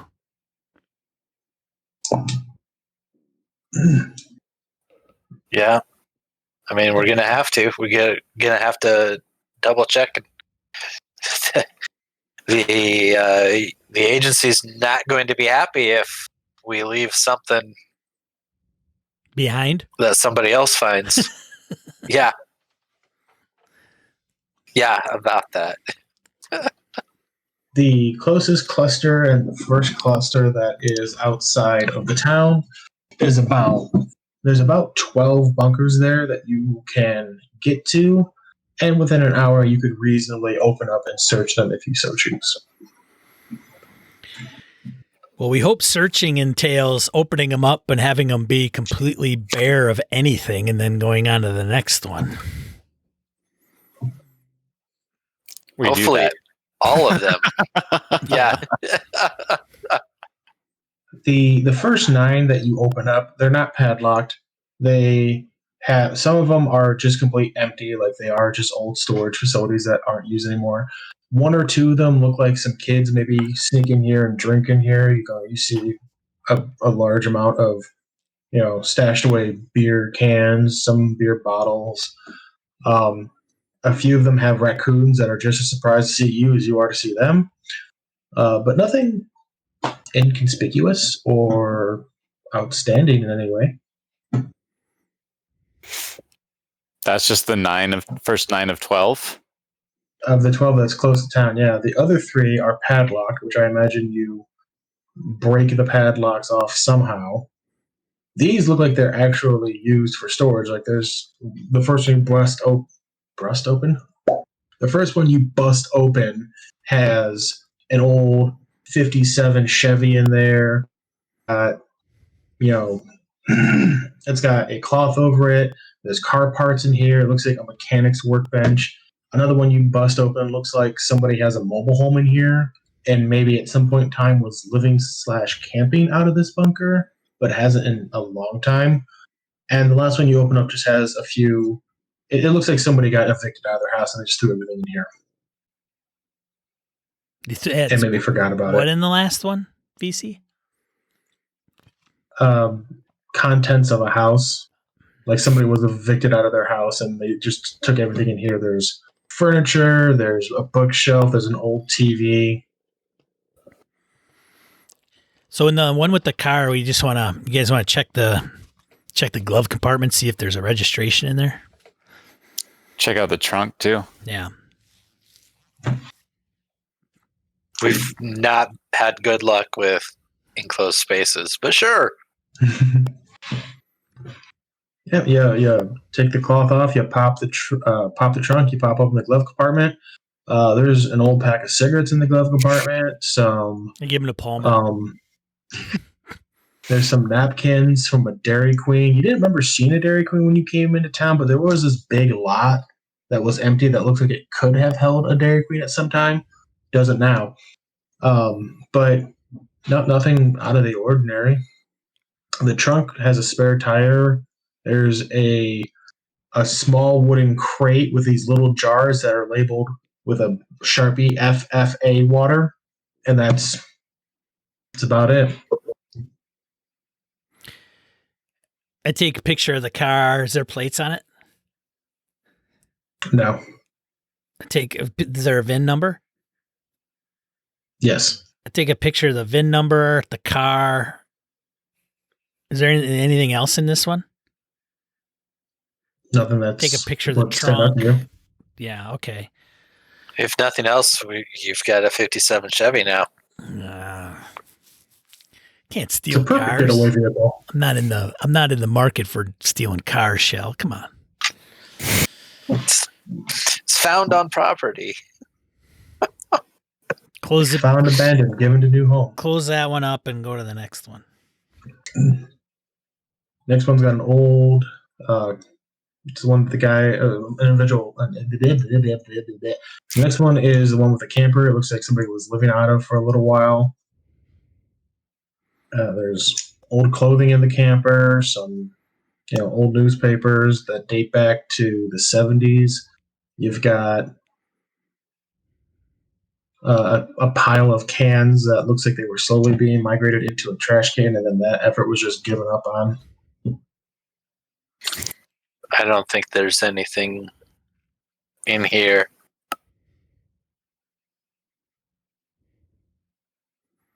We're looking for search the camper. Books. Toss the place, man. Boom. I'm really getting sick of this shit. Boom, boom, boom. Freaking cushion goes flying over here, flying over there. Grab like the closet door, rip that off, look inside there, going back where the damn mattress is, pull that off. I'm like, God damn it, tired of this shit. You find a hefty stash of weed, but beyond that, nothing. Not the good stuff. Esoteric tomes are the good stuff. Getting hangry, man. Hangry. You okay, Kamaroff? Sorry, I just got a long day. Yeah. Should we call it and come back tomorrow? It's starting to get dark out. We got one more. Let's do one more. One more, and then we'll get these last 3 dozen tomorrow.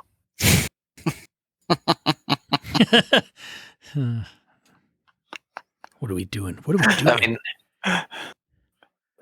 we're doing somebody else's work is what we're doing. I mean, how's your battery life? We could probably hit another set of bunkers using our flashlights. If most of them are as empty as these ones, we'd probably get through all of them tonight. Yeah, whatever.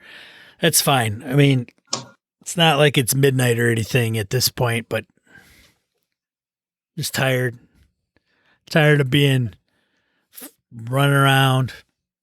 It's been a long day. It's been a weird day.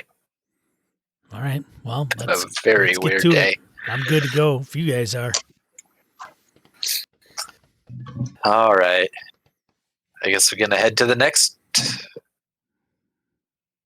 Okay, you guys spend the next several hours bouncing from group of bunkers, group of bunkers, group of bunkers, searching through these. The only thing you find outside of what you would consider normal is there's one bunker you whip open and a woman screams at you because it looks like she's probably made this her home. There's a bit of a fiasco and a bit of a misunderstanding. And she's very angry and throws pots at you boys. But beyond that, you don't find anything that stands out.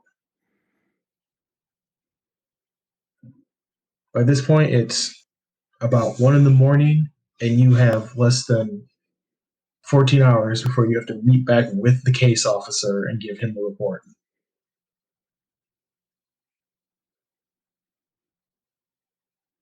Where's Club Apocalypse?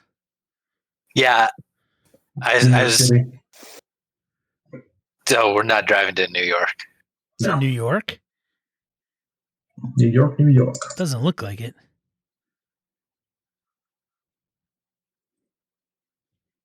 Oh, maybe. I was looking at the line to that Wisconsin place or Illinois. Okay.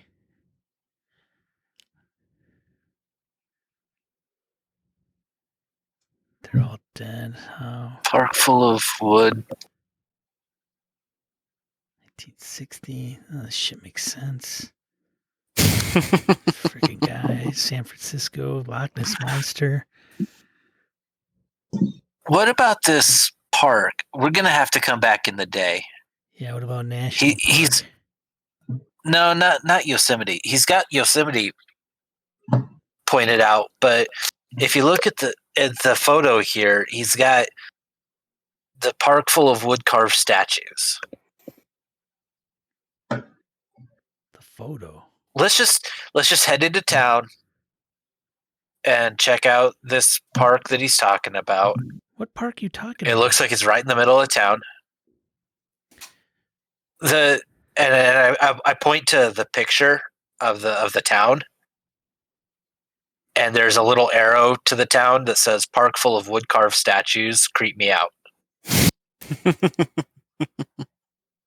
I mean, we've may as well find more creepy shit. Might be a good. Maybe there's a good coffee spot near there. Perk up a little bit. It's been a long day. Ah, there it is. Okay. Yeah, let's go to the park full of wooden statues. The creepy wooden statues. We'll go eat at the restaurant. It does not take you long. There's on the east side of town. There's a huge park, and it is full of wood carved statues. Everything from a big grizzly bear with the words "Welcome" carved into it, with a cub coming out of the bottom of the stump. President Reagan is in the park. A baseball player. There's a postmaster giving a little boy a letter. There's a train set in the park. There's a bunch of weird statues throughout the entire park. Some of them are pretty creepy, especially since you're there at night. You can see that it wouldn't be entirely unbelievable that this would creep somebody out. All right. So we. Yeah, Clyde was right. This shit's really creepy. Yeah, Clyde knows the deal. So we at that restaurant? Yeah, you can stop at the local family restaurant. It's open 24/7. You guys hungry? Mm-hmm. Yeah. Want a cup of coffee more than anything. Yeah. Wash down these cigarettes. Get the taste of cat out of my mouth. I offer Palmer a stick of gum. Hey, man. Here. Oh, heck yeah. Yeah. Go and get something to eat. ask the waitress what's up with the statues. Hey, we're not from around here. What's up with those kooky statues? They were originally carved. There was a local artist who was having fun, and he just happened to get the attention of the locals, and they really liked the work that he did. So every year they just kind of threw money at him to keep on doing it. There's a lot of different things in the park. One of the more popular ones, I guess, is an old pioneer woman, but you know, such is life, I suppose.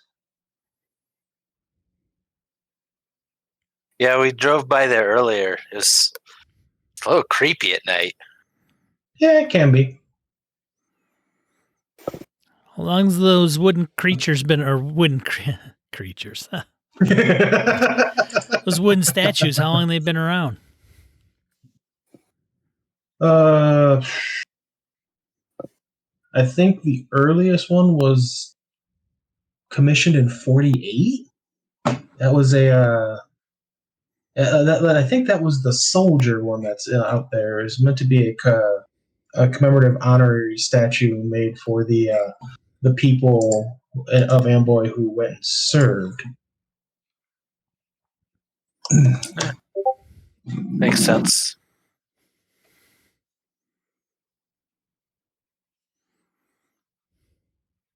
Yeah, I think the latest one was done a few years ago, and I don't think they've added any more since. Must be that. They're nice during the day. It's You probably. boys want a refill? Yeah. Yeah, I'll take a refill. Yeah, sure. Hey, She tops you all off and she moves on. I see. Remember that picture on that cork board? Here, let me pull it up. I show him. Look at this thing. Here, check this out. Remember this thing? See that? Oh, thing? shit. Remember that guy? The soldier with the wooden statues down at the bottom of the map. Or the cork board. Must be what they're talking about. Who the hell wants a picture of that next to him? Huh.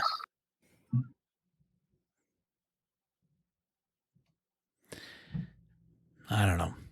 What do you guys think? You guys go through all these damn bunkers. So you're thinking maybe you're looking for a statue of the soldier? Or are you looking for maybe those statues? No, she said. I don't see it in the promotional material, but yeah. She said that that's in the park, right? We passed them and that they were done for soldiers or something back, sending them off. What? Isn't that what she said? She said the first one was, yeah. I don't know. Let's look for those statues if you guys aren't too creeped out here at night, or a soldier statue. It's fine by me. See if any of those are in there. Why'd Marlene send us down here? She didn't know what she was talking about. She said that there was something in the bunkers. Yeah, crap or nothing. Maybe it's maybe whoever put the stuff in the bunkers has moved on. Right? Maybe Or someone came and moved took the stuff and left. Look at all the people that are moving in there, right? Yeah. I mean, he did scare the shit out of that one lady. Yeah, you did. That was hilarious. Are we near? So we're eating at a diner that's right by this park, right? It's a few blocks I'm just away. gonna tell you what, guys. I'm gonna go look for these statues. You can stay here, finish your coffee if you want, but I'm gonna finish my coffee and I'm gonna throw it on a tip. I'm gonna walk on out there. Yeah. Again, it is not hard to find. You go out the restaurant, you take a right, you walk down the street, and you eventually walk right into the park. And right there is a big, bear that's got the words "welcome" carved into it. And you can see, even at night with the skies being clear, you can see the statues. And at night, they do look creepy because there are faces looking back at you from the dark until you get close with a light source to go, oh no, it's just carving in the tree. It's not an actual person. Right. I'm looking for statues that look like this photo that was pinned down in the bottom of the cork board. You wander the park and you don't see anything that resembles it. Most of Dejectedly, I come back to the diner. these statues look like they were done with wood carving tools or chainsaws.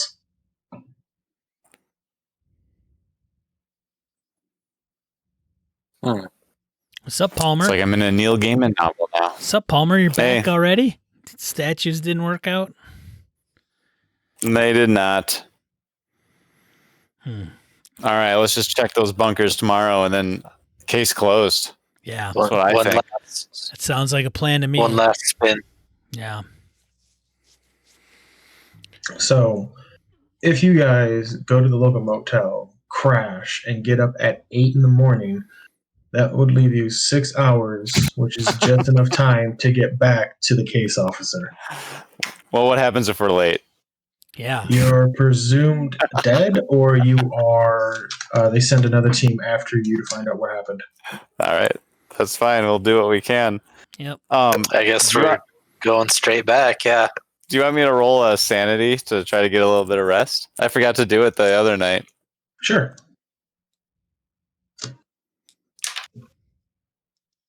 Did it.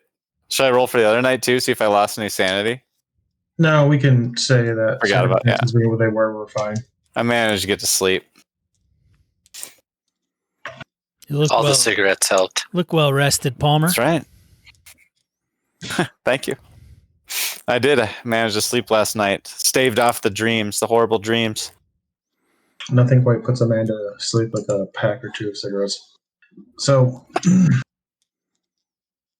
the next morning, you guys go back out and start checking through the bunkers again. You spent about 4 hours out there going through the other bunkers when, state police, you hear the siren of a cop car, and then state police car comes up behind you guys. Wonderful. Oh, man. I'll handle this. Officer gets out. Deputy gets out. Good morning, gentlemen. Can we ask what you're doing? Hey, officers. Nothing to be alarmed about. I flip out my FBI badge. Sorry, we didn't contact you sooner. We were just doing some investigating out here. Foul play, federal issue. Nothing to worry about. You're freaking out a bunch of people. These bunkers are privately owned. Is that right? And whereas I understand you guys are, you might be doing an investigation, coming and telling us ahead of time would be a lot easier to deal with. Yeah, well, yeah, totally an oversight. I thought our office called and informed you and gave you the update before we got here. You didn't get a call from the local bureau? No, sir. Yeah, those idiots. Let me make a call here quick and clear some things up. So I pull out my cell phone, start tapping some buttons. Boop, boop, beep, boop, boop. Yeah. Just like that. Hey, Janine. Yep. Yeah, this is Kamaroff. We're out of those bunkers here out in Illinois. Yeah, and the local PD's here, and they mentioned you not giving them a call. Could you do me a favor and call that local office and let them know we're in town? Got it. Okay. Sure. All right. Yeah, the sooner the better. That'd be greatly appreciated. We don't want to step on anybody's toes here. All right, sounds good. I'll let them know. Hang up the phone. Yeah, we're gonna get a call into your guys. You should probably get something from your superiors, and probably within the next hour. So don't worry. We're just gonna finish up. We're almost done, and then we'll get out of your hair. That's a persuade check, or Yes, it is. yeah. Come on, baby. Could use a critical success on this one. I'm going to bomb it, right, guys? Probably. After all that good role playing too. Yeah, I rolled an 85. And I have a 40. The cop stands there for a minute and goes, yeah, how about you get back in your car and you close those doors, and after we get the phone call saying that it's okay for you to be out here, you can come back out here. And until then, if we catch you back out here, jurisdiction or not, you will be under arrest. Yeah, sure. I mean, we don't want any trouble. Sounds to me like you're not giving us much of a choice. We, didn't follow through on protocol. Just really wish you guys would have just understand, Oh, we understand. We just want to make sure all the I's are crossed and the T's are dotted, you see. So you got like homeless people living out here. You don't rouse them. You got some feds, and it's all like a problem. Help me understand this, boys. Well, the problem is that the woman who owns these bunkers had a mysterious breaking in incident the other night, which is why we're out here today keeping an eye on things, and we happen to see your vehicle, which is not a state vehicle, and that leads me to believe a line of things have happened here. So, if you are who you say you are, yeah, call the local bureau. That's all right. He'll vouch for me. Kamaroff. Kamaroff. that's fine, Mr. Kamaroff. But until we get that phone call, I'm going to need you. Agent Kamaroff, officer. I show you respect. Well, it's some reciprocation over here. Agent Kamaroff. Appreciate it. You will be gathering your things and leaving this premises. All right. Sounds good. We got to come back. I'm not going to be happy about it, okay? Just I want to let you know that right now. We'll follow the damn protocol and, what you guys got going on here. There's probably somebody speeding down Main Street at 55, probably tried to kill somebody, but you're worried about federal agents going through the property. I tell you what it's all about, but, that's restricted beyond your access. But all right, let's go. Let's go, guys. Okay. All right, Agent. All right, so you guys pack it up and you leave. Sons of bitches.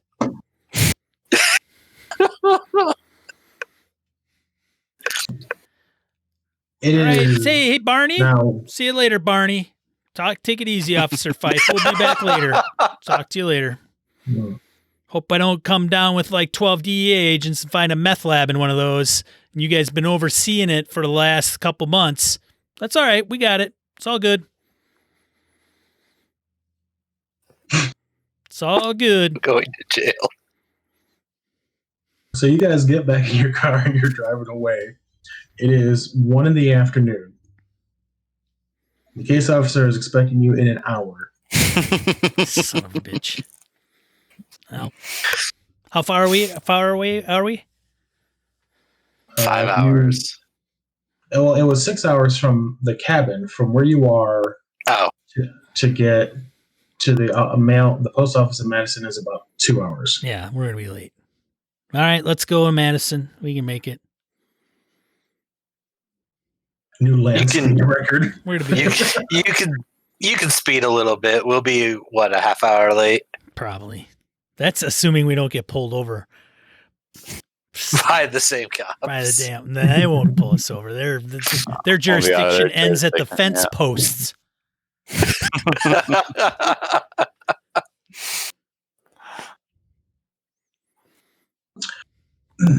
So you end up being a little bit late for your meeting. I rolled percentile. Luck was on your side. No cops, nothing. You're only like half an hour late, but you're there at least. Made good time. Not dead. The case officer is sitting in his office, filling out a report when you guys walk in. with a footlocker and a cork board and a briefcase full of papers. He just looks up at you with this perturbed look as you're sitting down and putting down stuff.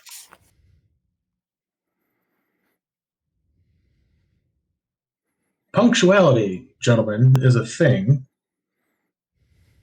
Care explaining yourselves why you're late? We were also being extremely thorough. What did you find?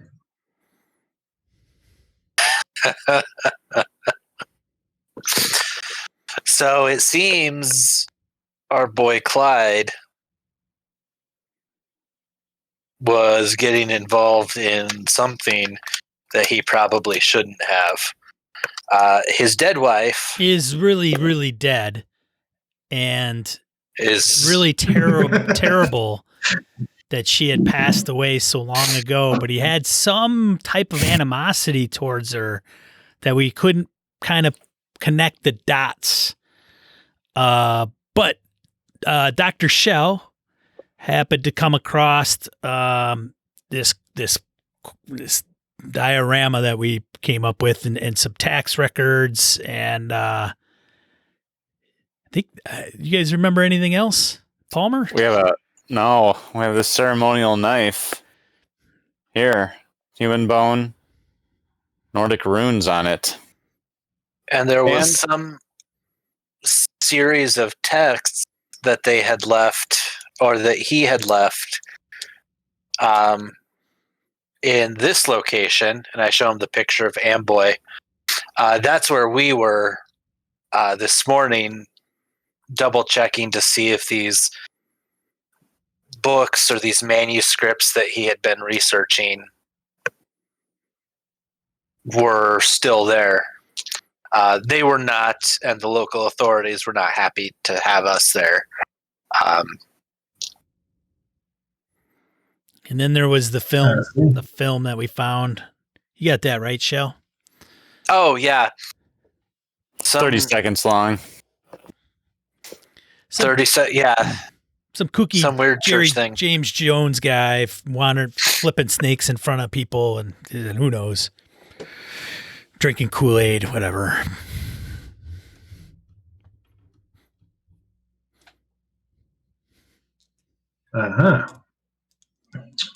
Well, the agency appreciates your hard work and your cooperation in this endeavor, agents. Did you find anything else out of the cabin or in Clyde's apartment? I think he had some beer probably in the fridge at his apartment. He had thousands of tax records. Yeah. That somebody might want to clean up. And is any of that tied back to the program? These 6 could. Good. These are the 6 that he hid his cabin in.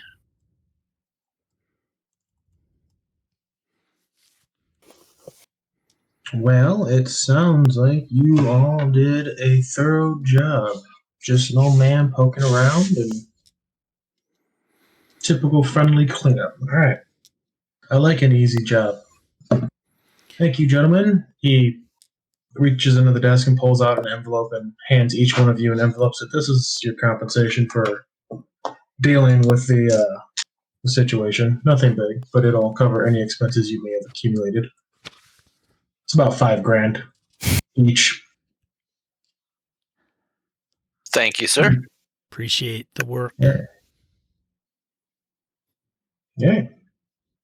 Thank you. The agency will call upon you again when your services are needed. Sure they will. Sounds good. And you can leave or you can do as you please. I gotta buy some stamps. I'm eager to leave. I gotta buy some stamps before I go. You guys want to grab a beer or something? Kamaroff, you know by now that I don't drink beer. They smoke. We'll find a smoking I can spot. smoke outside. Yeah. Tell you what, Smokes like a chimney. It's the summer. Places are open, right? Let's go have one. And I feel that's a good place to end it. The three agents going and getting a drink and a smoke. I think so. I take my money, I deposit it in a bank account, and then I write a check out to my local church and let them know to take a jaunt up to the northern woods of Wisconsin and see if somebody could use some help in that neck of the woods. As soon as possible. Preferably. Like in the next 10 hours. And I say in the name of Maple, what is it? Maplewood? Maple Lord. Maple Lord.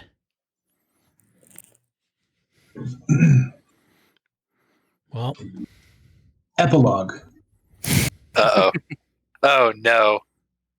A few hours, we'll say a day later, a small group of young, strapping church boys are heading up to a small cabin in the woods of northern Wisconsin because a congregation member asked for some help for a soul in need.